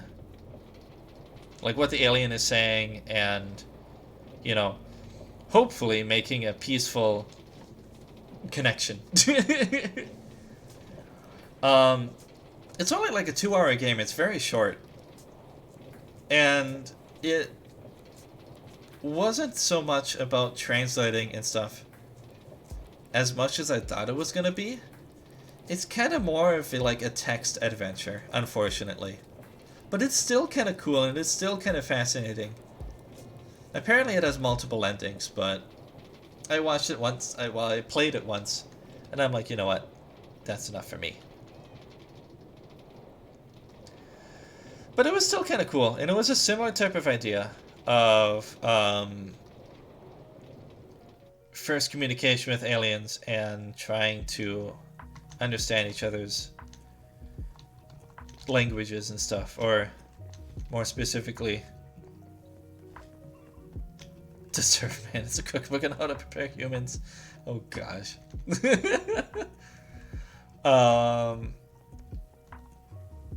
More specifically, the alien, trying to teach the alien English, I guess, as it were, because that's what we use. It was a cool little video game. I wish it went more in that direction, but of actually language and vocabulary and stuff like that. But it was still cool regardless. Okay, so we're back at the home base. Twilight Zone reference. Oh, fair enough. That does sound like something out of the Twilight Zone. I never actually really watched much of the Twilight Zone, unfortunately. I know that it has some really cool episodes. Maybe that's something I should watch at some point, but I don't know. Alright, so let's do the math here. I need to divide this by 8. I'm going to save that number for later because that seems like a bigger number. 63, we'll just round that up to 64. 8 times 8 is 64. Very nice. 1,163. Gonna round that up to 1,164 again as well. Why do this? Why can't I just get a calculator? I'm spending many a New Year's Day watching a marathon on it. Oh, like a New Year's Day Twilight Zone marathon. That's cool. That's awesome, actually. Jeez. That's the way to catch it. Maybe that's what I'll I don't know if there's... Hopefully, maybe there's a channel out there that does marathons of old shows like that. That'd be kind of a cool way to watch it. I guess that'd be the easiest... Well, the easiest way is for me to find it online. I'm sure some streaming service has it, but... So many things that are on streaming services that I still have to watch. Sci-Fi Channel. Makes sense. That's where you'd expect it to be.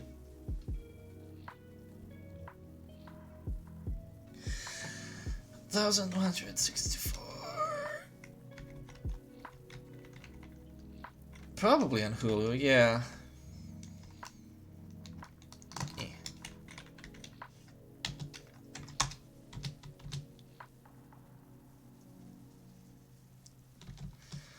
Hulu. Oh, so if you do 16 out of 2. I am thinking about this too hard. I could just pull out a calculator and do that. Maybe that's just what I should do. I want to try to show off and look cool by trying to do all the math in my head, but screw it. Cool. I know the answer. I figured it out in my head. It's 145. Didn't think I could get that fast, did ya? Wow, look at that. I'm so smart. Okay. So that means, like I said before, 1 block in the Nether is 8 blocks in the overworld. It's too late for math. It is. It's 10 o'clock. So that means if I go into the Nether and I go to 145.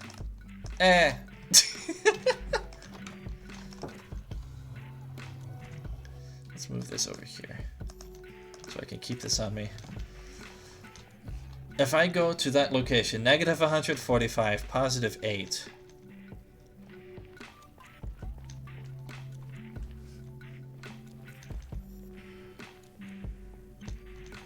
And I put another portal over there.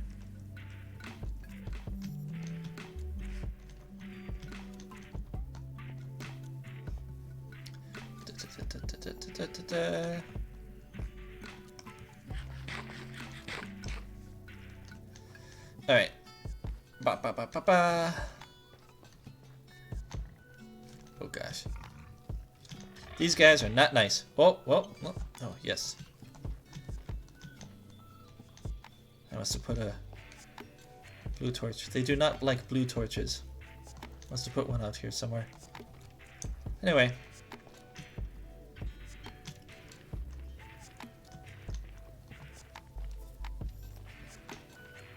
I'm going to get into 145.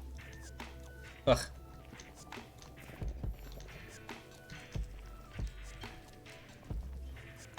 Hey, little guy. You're going for a ride, aren't you?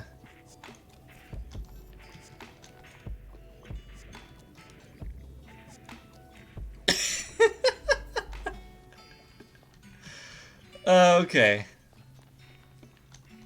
Ooh, perfect. Right in here. Oh, almost.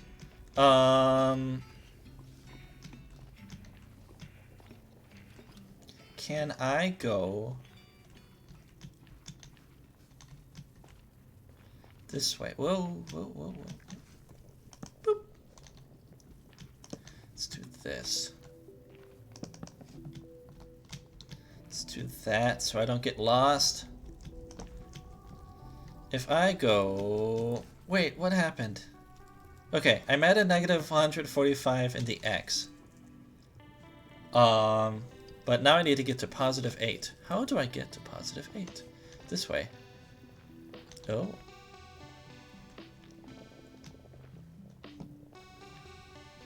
So this was the correct direction to go. Kinda. Of course it's way out there in the lava.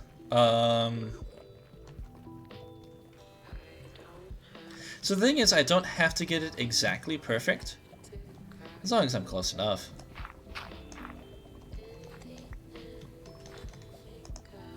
So let's put it here. Boop. Oh! Why? What? Oh gosh.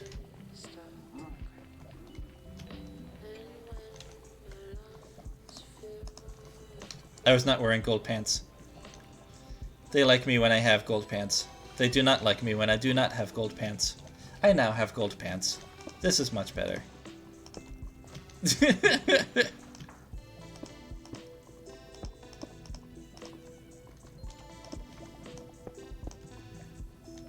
I almost died in the lava there. That would have been really bad.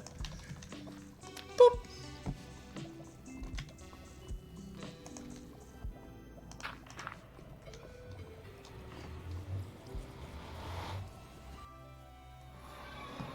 Yeah, there we are.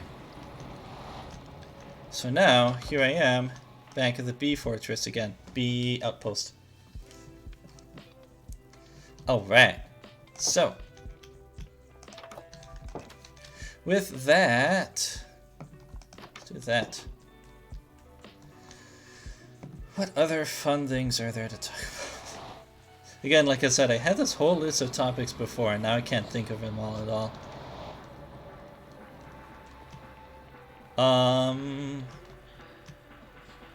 Got myself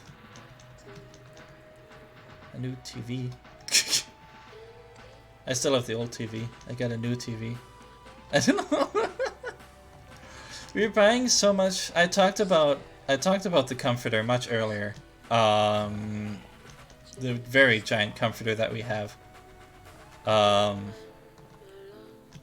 We bought a decent amount of furniture for our new place here. We have this whole plan for this room that I have here, because we have 3, 4, 1, 2, 3.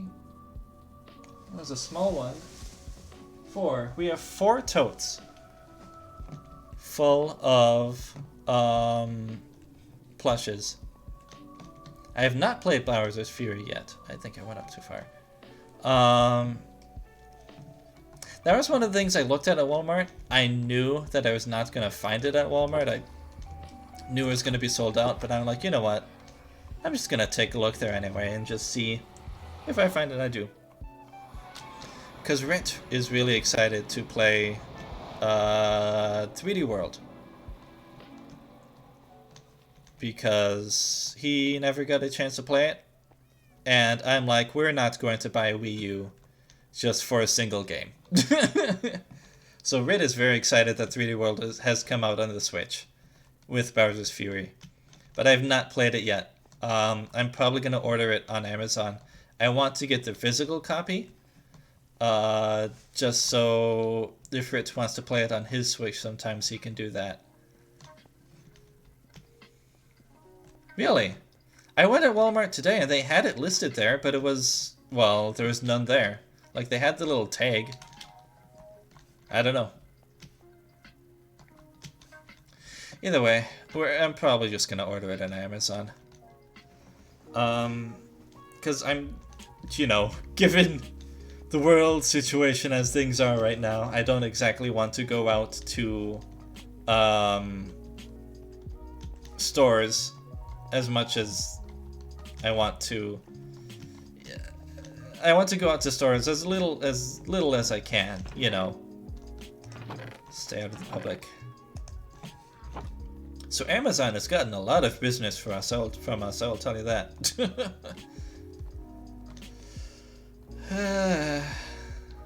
Which, yeah. Oh, you asked them. Fair enough. But yeah, it's interesting.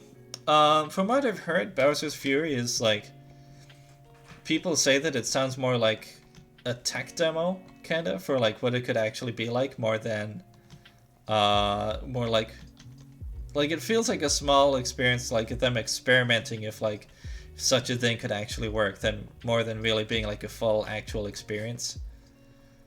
But yeah. It's interesting though. I definitely do want to give it a try. I do want to give it a try when I get it. Sure, it is fun. I was definitely one of those people when... I can hide that now. I was definitely one of those people when 3D World came out, where I was just like... 3D World, and to a lesser extent 3D Land.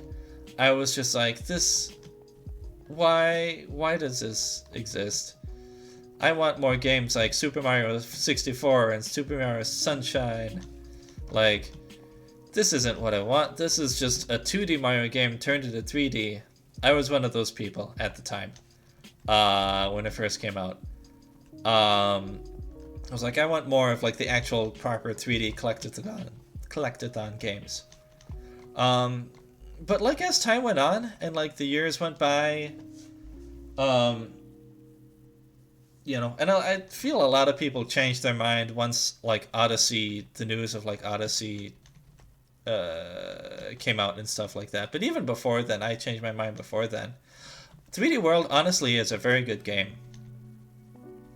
Just started troll. That's the issue. That's the issue with multiplayer in 3D World. If you get it with people who just want to mess around the entire time, then 3D World enables that so easily, and then you like make so little progress. It's the same with new Super Mario Bros. U and stuff as well. Like, unless you know, you can do a decent amount of like messing around and playing around and stuff on there and have fun, but after a while it's just like, you know, we want to continue the game. We want to actually do things. Hello. Well, how satisfied with you are you with Notepad? The furry one. Yeah, it does have the Cat Bowser. Yes. It was the one on Wii U that, unlike 64 and Sunshine, which were both about like collecting stars or shine sprites and like big 3D open worlds, 3D World was more about just platforming challenges and getting to the end of each level. But like as I was saying, like I at first didn't like 3D World for that reason. Cat Bowser supremacy. I didn't like 3D World at first for that reason because it wasn't like 64 or Sunshine. But like as the years went on and I thought about it more and like stuff like that, Bowser's Fury, Bowser's Furry. Why not both?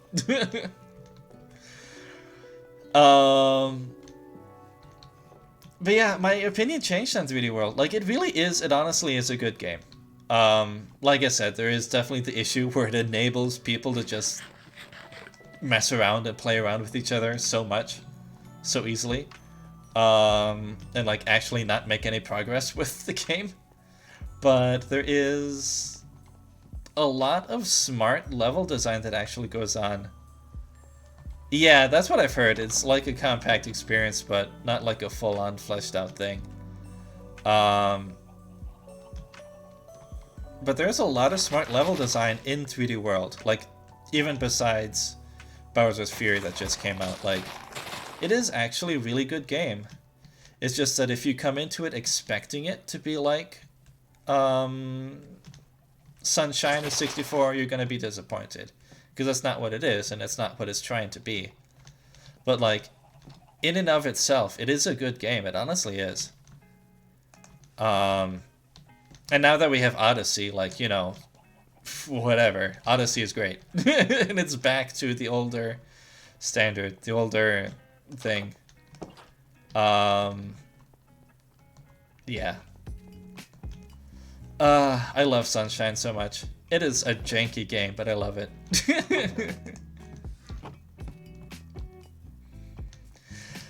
But yeah, so, Rich and I really want to get it because Rich really wants to play through it with me, and I'm excited to just play through the entire thing myself. I've only played it, like, picked it up here and there when other people with the Wii U had it. So I never really got to experience the full game. And I'd like to be able to do that. And yeah, so we're excited to get it. I just haven't yet. What else do I want to do? It's like one big floodless level. Yeah, that's true. I know that Flood was like controversial and probably still is kind of nowadays. But I really love Flood. I love the mechanics with it. Like, yes, it did kind of trivialize a lot of the platforming challenges and stuff. But I am not a platforming person. There is a reason why I'm playing a game like Minecraft and I'm not playing a game like Super Mario 35.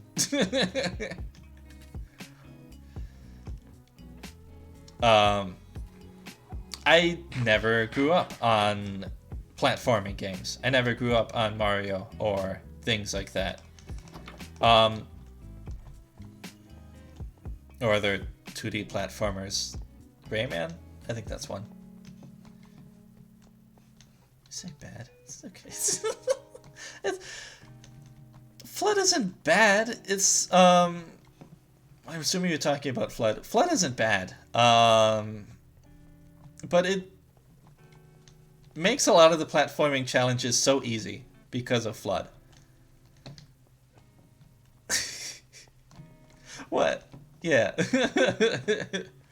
I'm just pacing again. It makes a lot of the platforming challenges so easy because of Flood. Yes, my skill is bad. I am terrible. I will admit. But, I don't know. It is fun to just kind of mess around and just explore. Flood opens up so many exploration options. Like, Super Mario 64 and Sunshine, like, even without Flood, already have so many great movement options. Like, so many different moves and stuff you can do to get around and jump around and get to places. And Flood just, like, enables that even more. Because that's what I love about those type of games, is just exploring. Just looking around and seeing new things and seeing whatever. And that's kind of why I like Minecraft, is because, you know, when you feel like it, you can just wake up one morning and just be like, I just want to walk to the west. Let's see what happens. If I go to the west, let's see what I find that direction. And you just keep going. That's what I really like about Minecraft. Is you can just keep going. But yes, I am terrible at platformers. I am so bad at platformers. And like, I don't want to say 100%, but I like 80% blame that on having not grown up on platformers. I did not grow up with Mario. I did not grow up with, yeah, they go to bed with me. And then they have a 60% chance if a bed goes to cat with you. If a cat goes to bed with you, there's a 60% chance that they'll give you a gift. Like the rotten flesh that one gave me. It is super adorable. And if you come up here, they get to lay in the bed. And then, let me turn off the music. It's a bit quiet. It's probably a bit too quiet. Mario, Kirby, Rayman's Crash, Spyro. Spyro I grew up on. But that's the difference with Spyro, is that Spyro is a 3D platformer and not so much a 2D platformer. But you can hear them purr. The purring is so cute. It's adorable. Hi! They purr when they're in the bed. It is lovely. Anyway, I'm going to turn that back down now.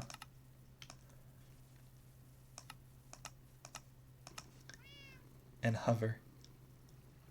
Hover.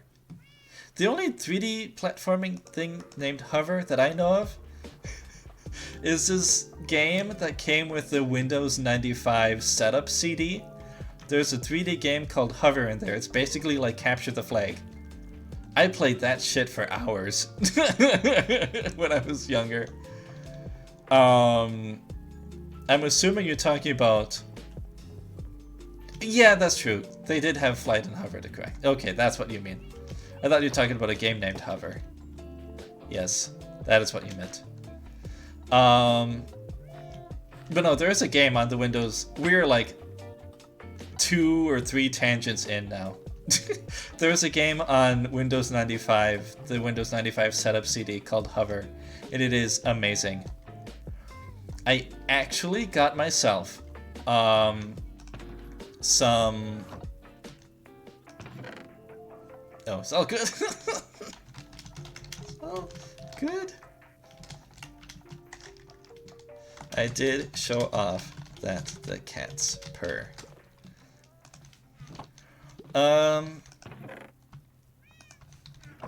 Oh, so I did buy myself actually equipment. I have my Windows 95 computer sitting just over there, actually. So I can actually stream with my Windows 95 computer. I got equipment for that. And I can actually play Hover on stream. Maybe I'll do that one of these days. Streaming with my Windows 95 computer. I do want to show off Hover. I was actually pretty decently good. Sheep? Yes, I have sheep over here. These are cows. Why though? Why not? I don't know. There's a bunch of older games that I'd like to play. Not to flex. I am not as good at Hover as I used to be when I was younger. Sheeps do not say moo. Cows say moo. But yes, these are my sheep. This is my little sheep farm. I'm talking about the cows. Yes. Yeah, it was, I like this little area that I put the cows in, honestly. It's, I like the little checkered roof that I made up here. Checkered ceiling? Not a roof. I like it. It's just this cute little cozy area, I like it. And Enderman put a single dirt block in here. You can see that. And it's just like... The cows just love standing on it.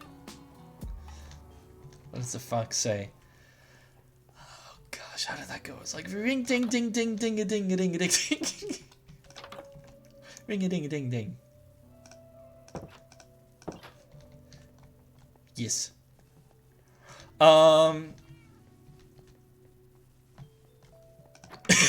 Yes, basically.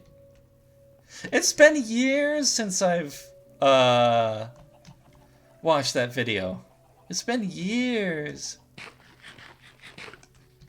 I thought there was a ring-a-ding-ding part. I'm gonna look it up later, and I thought there was a ring-a-ding part. Maybe there isn't. Yes, but actually no, but actually yes. Well, that doesn't answer any questions.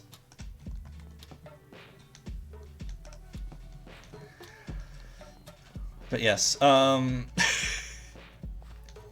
3 tangents in. So I have equipment, so I can play Windows 95 games. I also am getting equipment later on to play stuff from consoles, like the Switch and whatnot, if I really want to. I'm waiting on something to come in. It'll be another month or two, but yeah. I'm gonna be able to play console games too on stream. But either way, going back a tangent. So, yes, I did not play many 2D platformers at all. I played Spyro. Specifically Spyro 2 Ripto's Rage. That is a Spyro game that I played. You know what I should do? I should do enchanting. I have books somewhere. Boop. That is the one game that I grew up with, and I played it a bunch. So out of all the platformers that I have experience with, I have that one. And then when my family finally got a GameCube, there's that. I have 3 cats. I started with just one. Where's this one? I started with just you. And then you came along. And then you appeared. So, there was just one cat to begin with, and then it turned into 3. Oh, boy.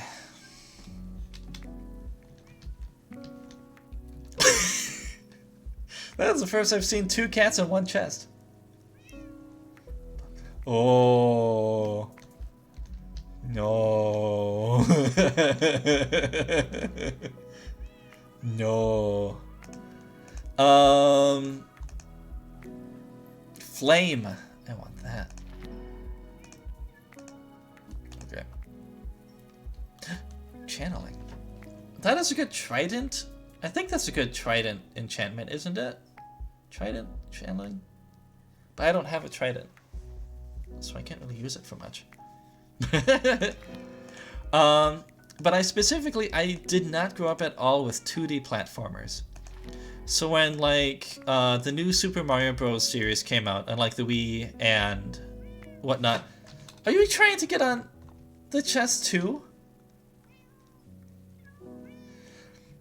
There's barely enough room for 2 cats in the chest, not enough room for 3. Oh my gosh. Oh boy. Powerful.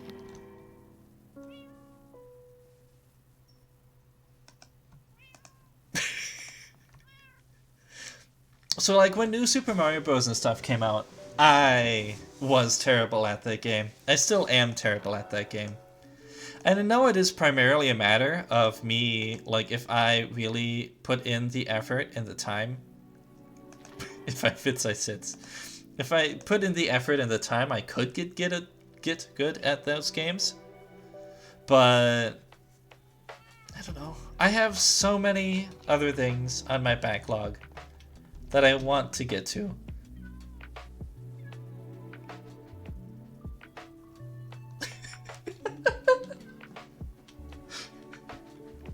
So many other things on my backlog that I want to get to that, like, I don't know.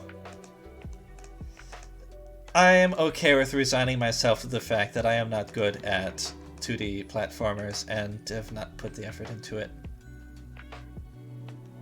Piercing 4. Fortune. Ooh, ooh, ooh. I need a fortune pickaxe. Do I have a fortune pickaxe? That's efficiency. Oh, I already have a fortune 3. Never mind.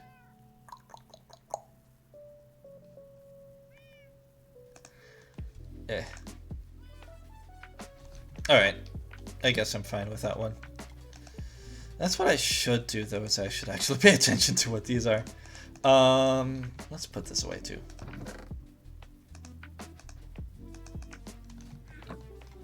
But yeah, I have so many games on my backlog that, like, I don't know.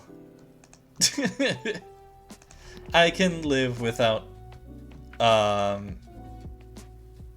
being good at 2D platformers. It's funny.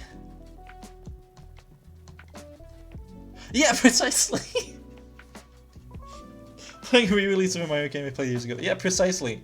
That's the thing, is, I spend so much time in Minecraft.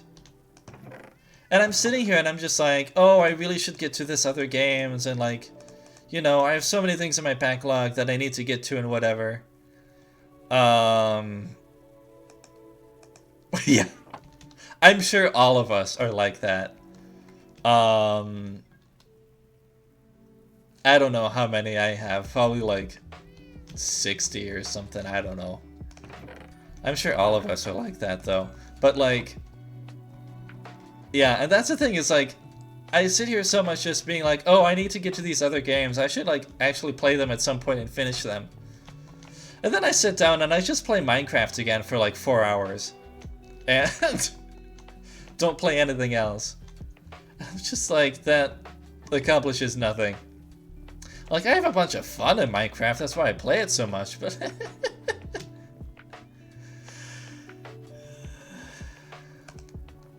But like, yeah. I... don't play the games that I say I need to catch up on. I just play Minecraft instead. So like, all I end up doing is just kicking myself in the shins. Oh well, one of these days. I did play a puzzle game called The Witness recently. It's an older puzzle game, I think, like 10 years ago.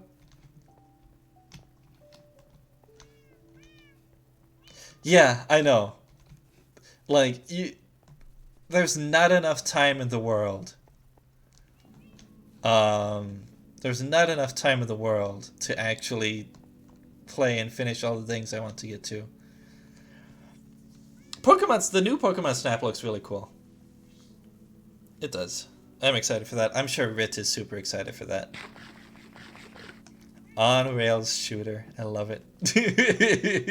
But yeah, like, for example, I really want to play like Pokemon Heart Gold or something like that, or Pokemon Crystal or something.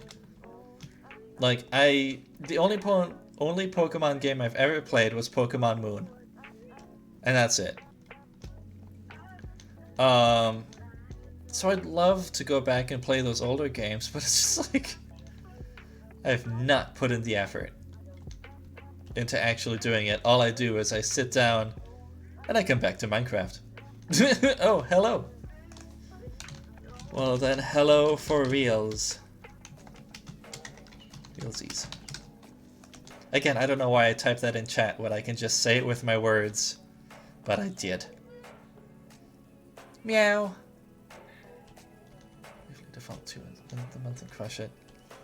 I mean, and I think that's just kind of the thing too. It's like all these brand new, like super shiny, cool looking games come out, and you're like, oh, I need to get that. I need to play that right now. I need to get that. And so we just spend more of our time just playing the new stuff and not actually getting back to the backlog of things we want to actually get to. There's so many PS3 games. Like, I actually want to play, like Kingdom Hearts. I want to get into that. I have the disc in one of these boxes. I have the disc of the Kingdom Hearts, like 1.5 remix, whatever. I really want to get into it, but it's just, I haven't.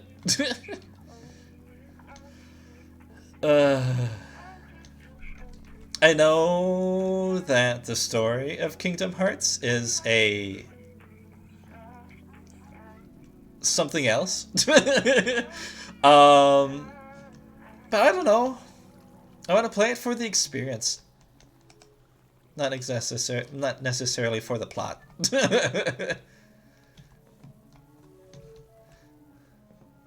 Hi. Whoa. Yeah, get out of the bed. Yeah. Yeah, I know. I've heard so much that it just gets confusing. Like, I've heard the first game is pretty good. The second game you can kind of understand, and some of the games like in between. But like between the second game and the third game, there's so many like of these spin-offs and other stuff that just makes people's heads hurt.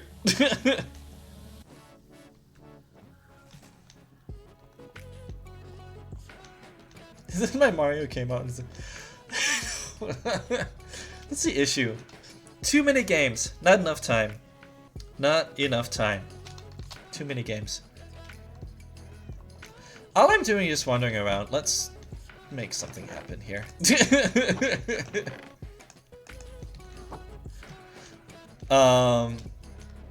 Yeah. I know, because we're gonna get 3D World, and then we'll probably play through that, and probably get like halfway through that, and then we'll drop it.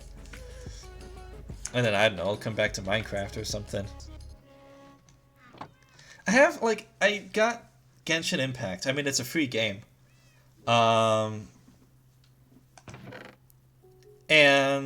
I started playing that, and I played that like non-stop for like 2 weeks.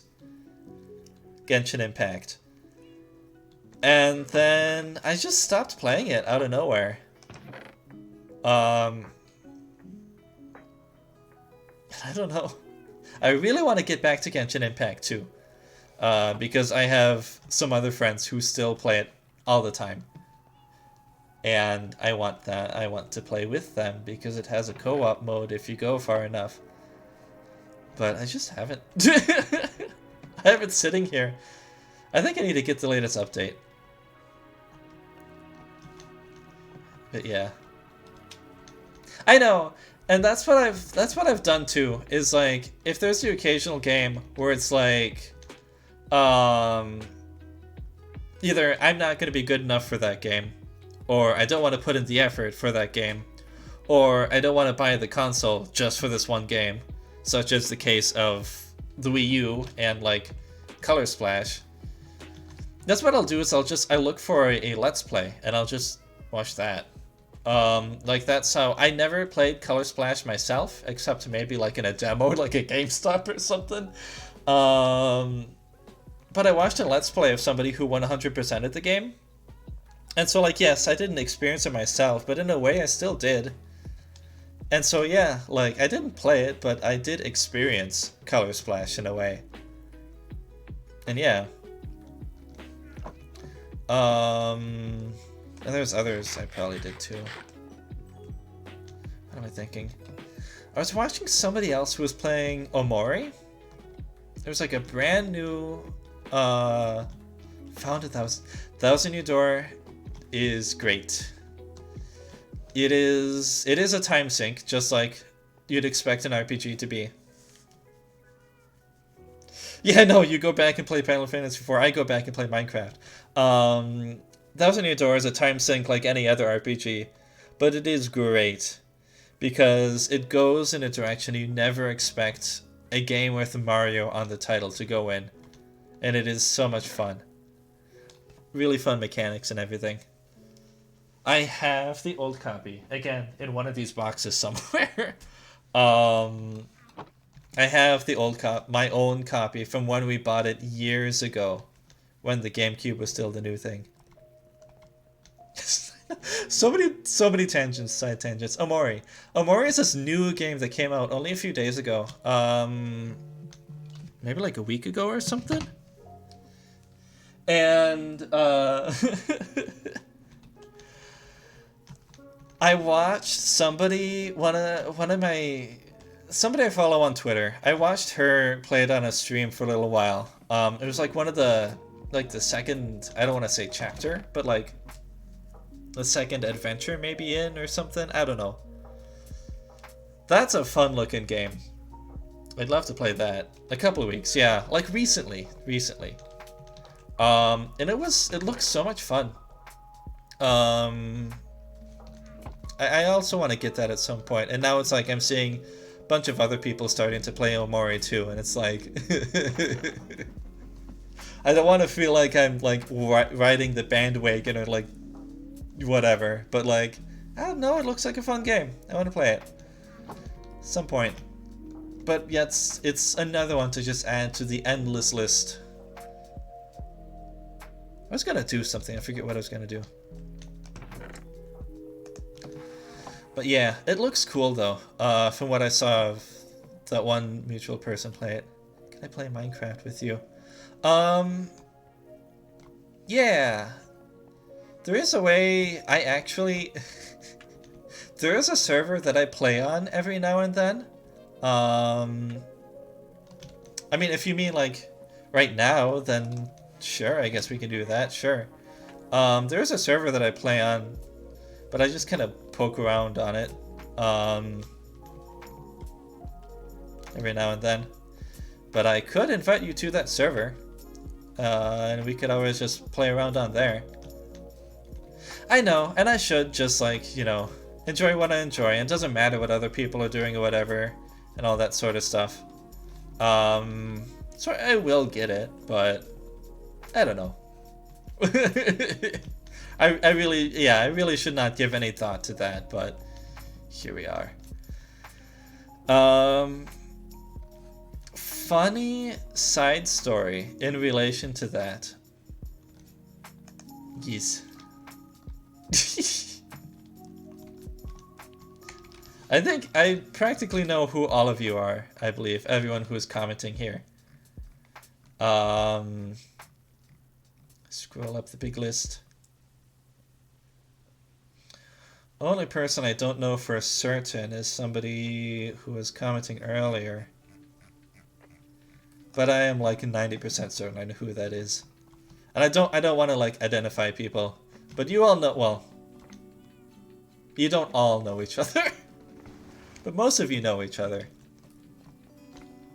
But I don't want that in the stream, in the recording. So if you want to say who you are, you can, but I know who you are.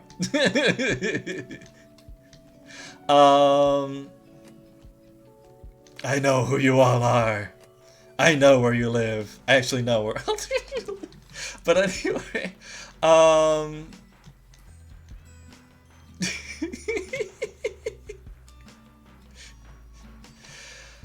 probably. I posted on Discord, I posted on Twitter, I posted on Facebook.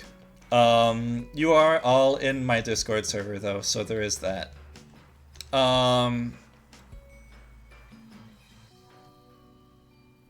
Yes. There was something I was about to say. Oh, yes.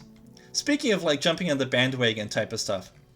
So the year that Undertale came out, I don't remember what year that was, like 2015 or something I think that was. And those 4 viewers were never seen again. Welp.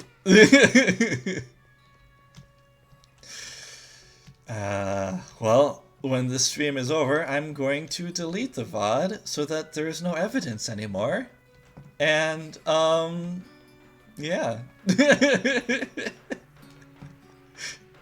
No.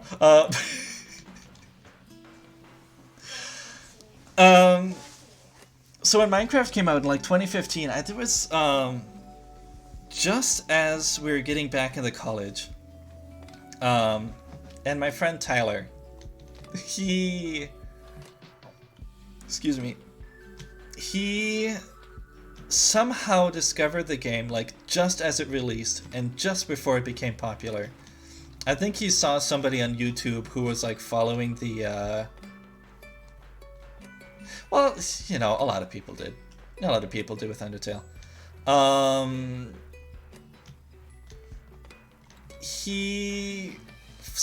He knew somebody on YouTube who was like following it through the Kickstarter and all that sort of stuff. And so just when Undertale released, like he told me and he told some of our other friends about it. And he's like, there's this cool new game that I just found, I just heard of. And it's really cool and all that sort of stuff. And so he told us about it. And we were like, oh, that's awesome. And like we got into it and stuff. And then like a week or two later is when the internet exploded about it. And everybody was just like, oh, have you heard this new thing called Undertale? And it's like, it's so awesome and all this sort of stuff. And it like, you know, became the super giant popular thing that it was. And so it's just kind of funny. Just kind of being like, I knew of Undertale before it was cool type of thing. Before everyone else. It's kind of hipster and whatever. And I don't really think of it in such a way. But it's just kind of funny to like think about the fact that like, I don't know. I was told about it before it became the big thing. But no, but that's just kind of the thing with like a popular thing, is that it becomes super popular, and then there's a bunch of people who just get sick and tired of it because of how much it gets talked about. And so it's just like, you know, that happens. Oh, I know what I want to do. And so like people just get sick and tired of it, and it's just like, oh, that thing is terrible, and it's just the fan base is bad. And like, to be fair, people in a lot of places, a lot of things, fan bases get pretty bad. But there's always bad eggs in a lot of fan bases. But that's just the thing with that happens with a popular thing, is that it becomes talked about so much, and then people just get sick of it, and then they start to hate it. With me and Frozen. That happened with me and Beyonce's song Single Ladies. That played so much on the radio. And I was just like, I'm sick of this song. And so I like started to really dislike Single Ladies because it was played so much. It's not a bad song. And like, I don't know. And that's the thing is like usually, I mean obviously there is always bad things out there, but like oftentimes like things aren't that bad. Like maybe they're not as amazing and great as people say they are, but like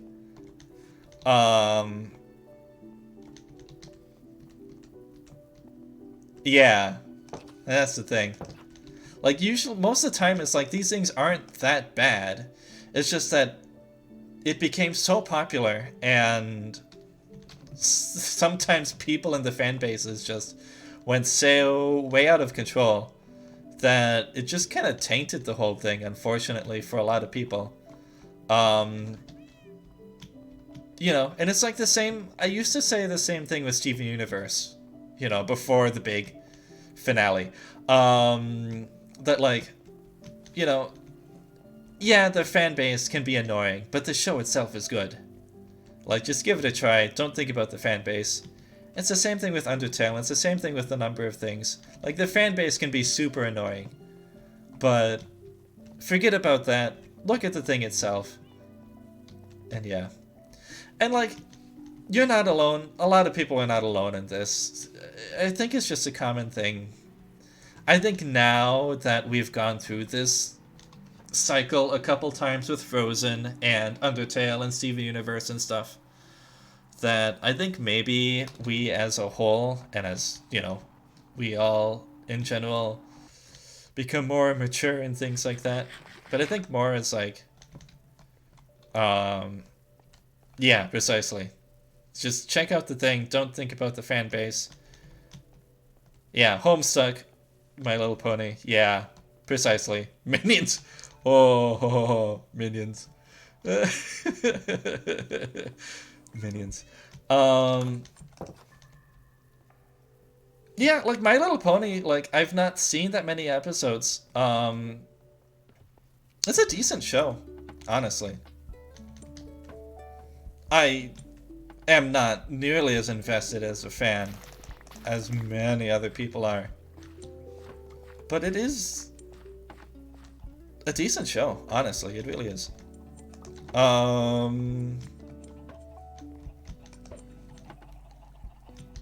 Yeah, it's cheesy, but you know. A lot of cartoons can be. And sometimes there's an enjoyableness sometimes in the cheesiness. Like I said, like about a number of other things, like it isn't, oftentimes it isn't like the most amazing thing and whatever, it's not like, ooh, you gotta see this best thing on earth or whatever, but like,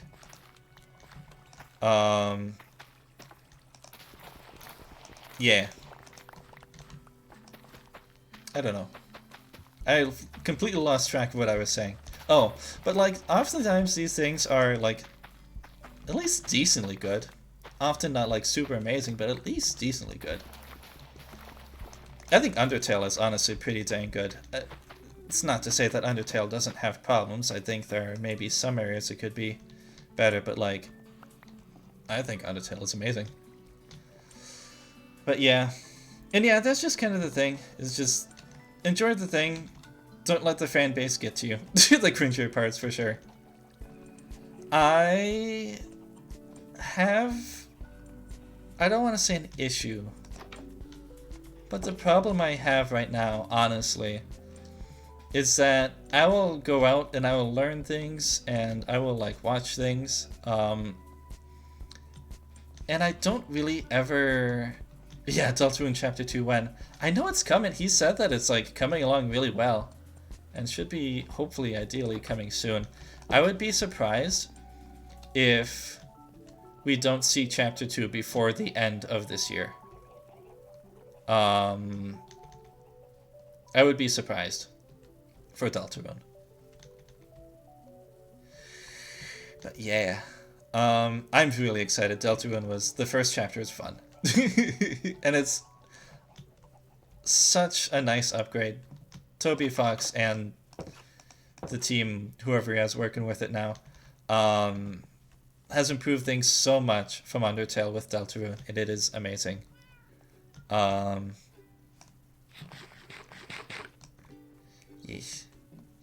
I have the issue now where I don't really have a way to actually connect with the fan bases of practically anything I watch or see now, like, or come across, experience nowadays.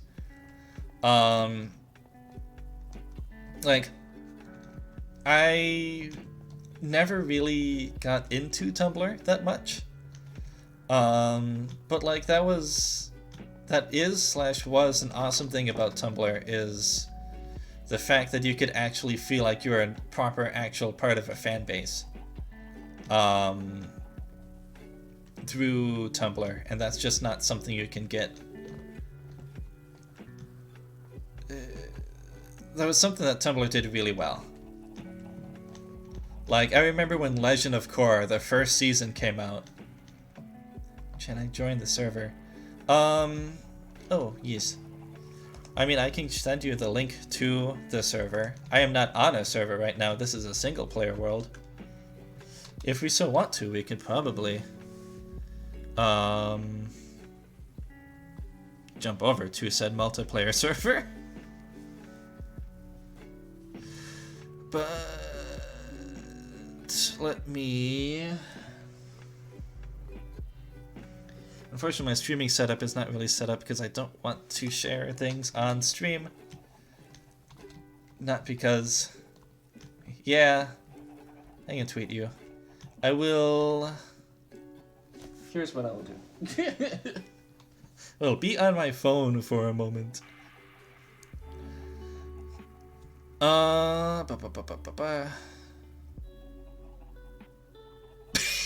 DeviantArt. Oh, I haven't thought about that site in a long time.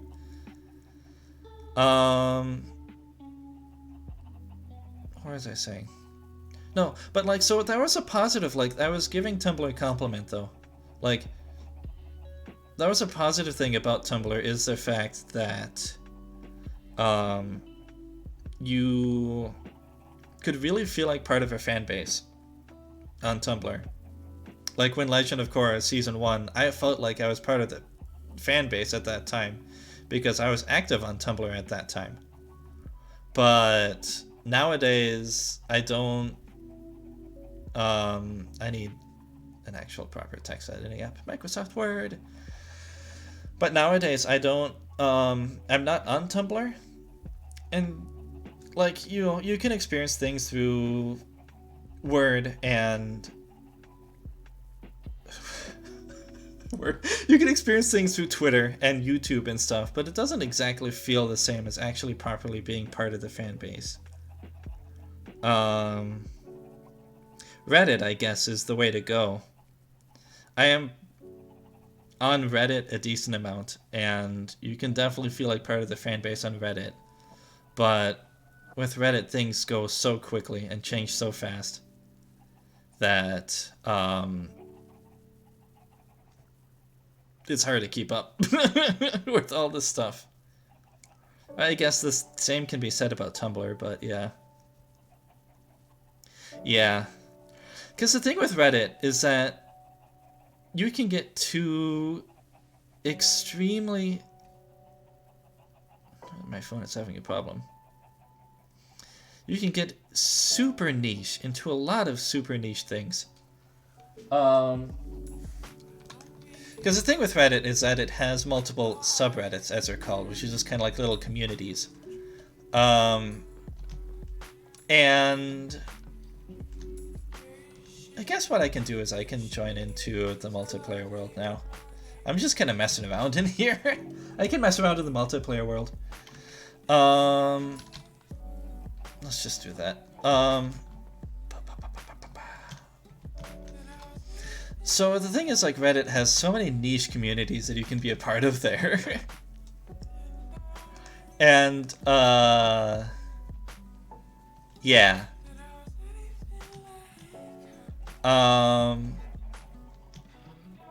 There is one super active, not super active, but relatively active subreddit that's called, real bees with fake top hats. And it is literally just people posting pictures of bees where they Photoshop top hats onto said bees.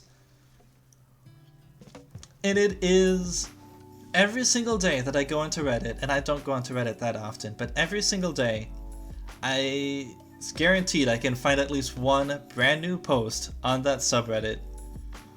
It's ridiculous.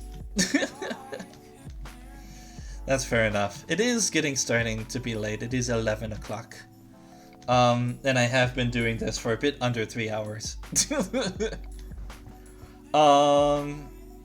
I probably should cut this off pretty soon. Maybe I won't join the multiplayer world today. I can do that another day.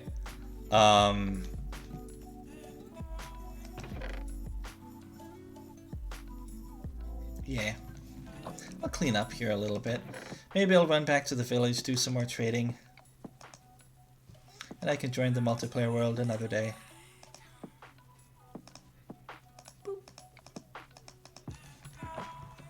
Beast, thank you for coming along, though. It was great to have you here. It was lovely. So I guess Reddit is the way to go if I want to feel like I'm part of a fandom nowadays. Why did I get into this topic? I don't know, but yeah, so I guess what I'm just trying to say is, like, accepting for Reddit, like, I'll get into, like, new shows or, like, new, random things online or whatever. And it's, like, because I don't really have a, like, a place to go accepting maybe Reddit or people. Well, I have people to talk to, I guess. Yeah, that's fair. Thank you for coming along too. Thank you. Yes, it is a nice place. Still a lot of unboxing, a lot of unpacking to do, but we are making progress. We'll probably finish this up pretty soon, in a few minutes. I'll run to the village, do some more trading. I need to buy more arrows. And then I'm probably gonna call it for the night. Hello. I figured it was you. You were the one that I was like only 90% sure it was you.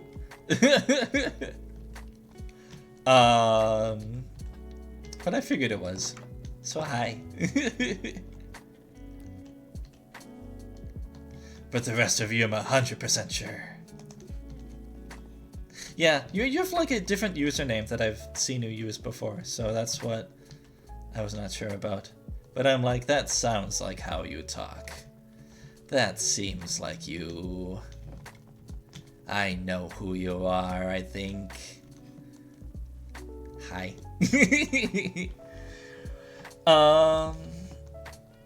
Like, I super got into the gorillas. Just randomly. A year ago. Yes. I know who the rest of you are. I know where the rest of you live. I think I know where Marissa lives too. Oh, she's a new name. But I know you all. But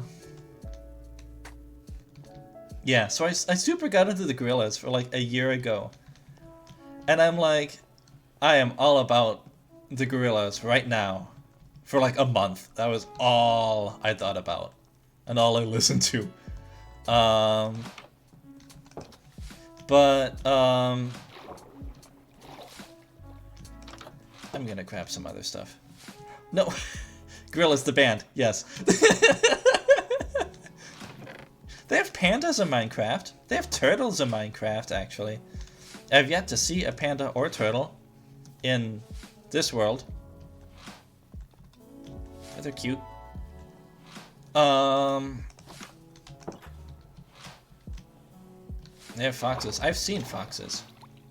Foxes get scared of you so easily. But anyway, yeah, but it's like I didn't really have anyone to, I mean, I can just talk to whoever, I guess, about it. Any of my friends, any of you guys. But, I didn't really feel like I was part of the fandom, the fan base of the Gorillaz. Like, there's always, like, all the meme videos and stuff online, on YouTube and stuff, and whatever, but, like, I felt like a Gorillaz fan, but not a part of the fan base. And that's how it feels with, like, a lot of the things. It's like, I feel like I'm a fan of this thing, but I'm not a part of the fan base of this thing. I don't know. And, like, maybe it's not such a bad thing, because then you don't really get associated with... You don't really think as part of the bad parts of a lot of the fan bases out there. But, I don't know. It's a thing.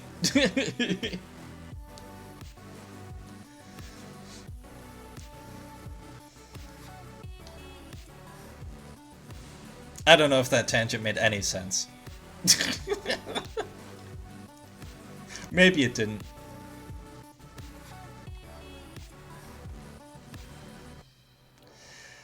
Wah! I'm excited. I think for those of y'all who are still here, you didn't actually hear me talk before. I am moved into my new place. You can kind of see it behind me a little bit. And we had to get a new internet provider, which made us sad because we love our old internet provider. We honestly do. But the new ones have been treating us well. And with the new internet provider, I have much faster internet, much better for streaming. So it's actually pretty nice. I'm very happy. So I am excited that I get to do more streaming and not having to worry about the internet being shit. Very excited about that. So, I don't know how often I'll stream. Probably not too often. But I can stream and not have to worry about internet issues nowadays. So that makes me very happy. And I was talking about before how I got equipment so I can stream my Windows 95 computer. So I can play games on my Windows 95 computer and stream those. That's gonna be fun. But yeah, I found it tonight that I don't know how to join a server.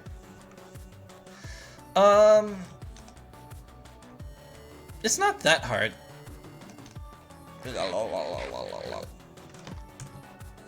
It's not that hard. If you... The important thing is that the server, well, the server link that I shared for you, it is a Java Edition server.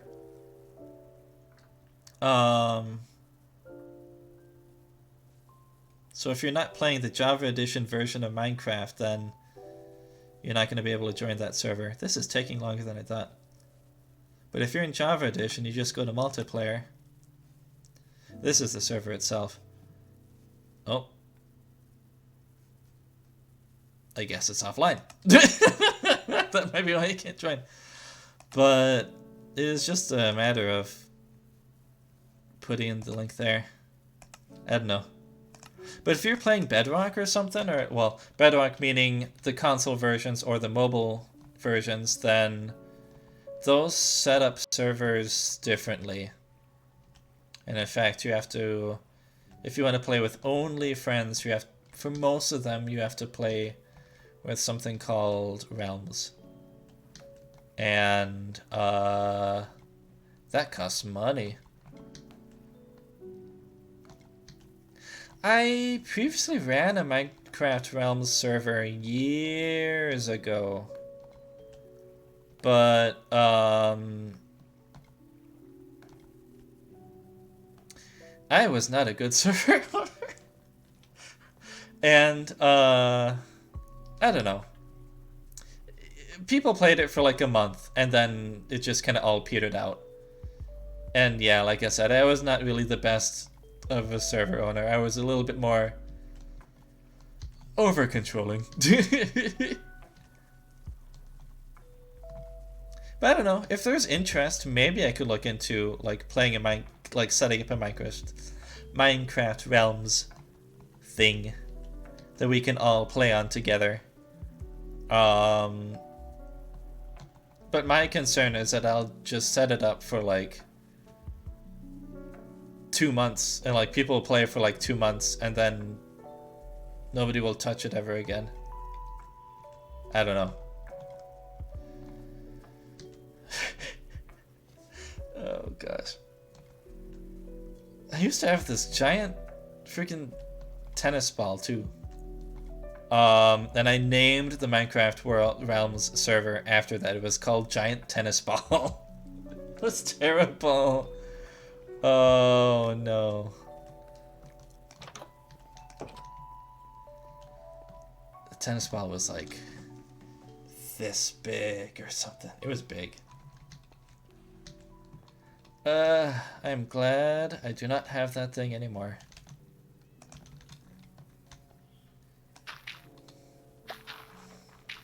Because I was annoyed by that thing after a while. It was fun for a while, and then I got annoyed by it. And then other people were getting annoyed by it. And I only kept it around because I thought other people liked it. And then,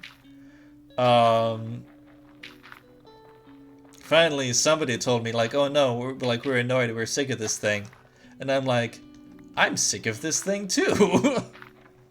Why didn't you say so earlier?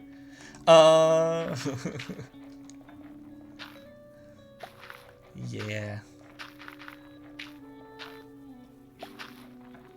Fun stuff. Alright, yeah. So I'm back home. I got more arrows. I have enough arrows to last me a while now.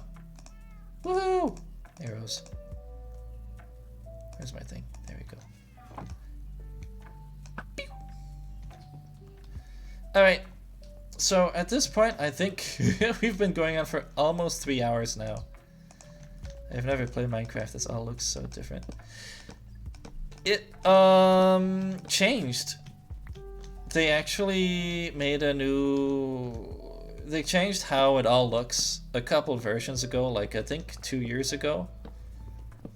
So you might be used to how it used to look before.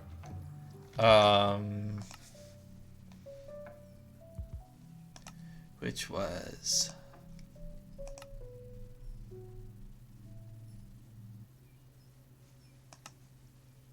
like that.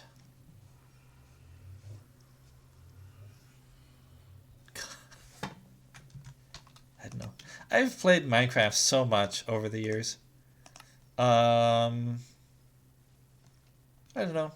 I mean, for some people it's not their type of game. I was talking to a friend and she's way into Genshin Impact. And I'm like, I want to get back to Genshin Impact, but I keep playing Minecraft. And she's like, I never got into Minecraft. And it's like, you know, it's not everybody's cup of tea. But it really appeals to me.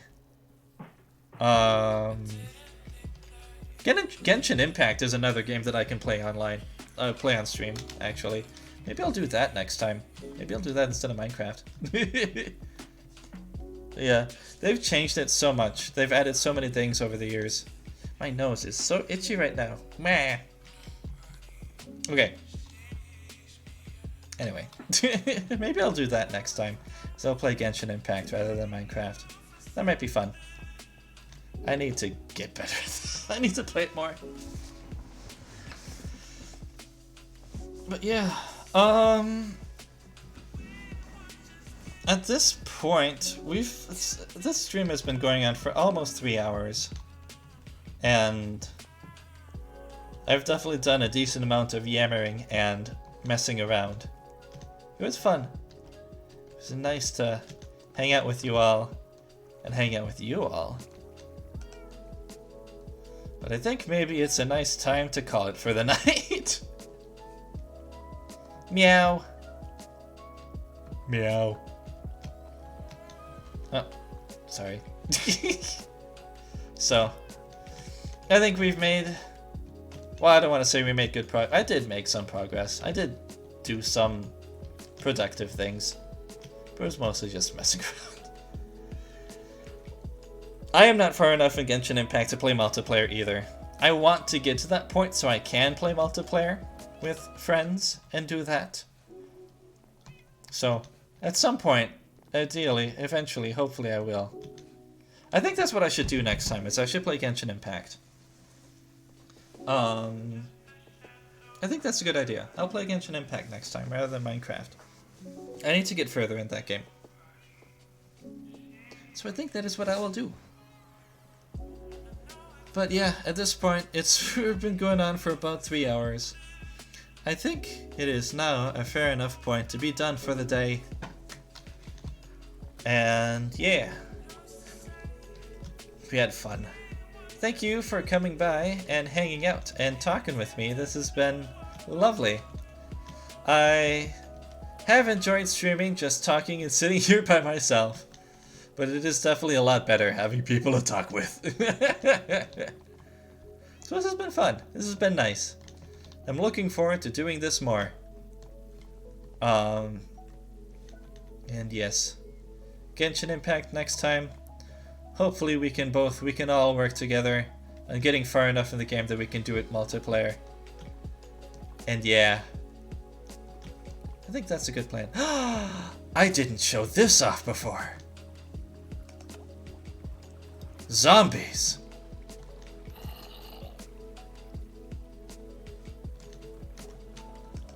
I knew I was forgetting to show off something. Oh well. Ha-cha. Ha-cha.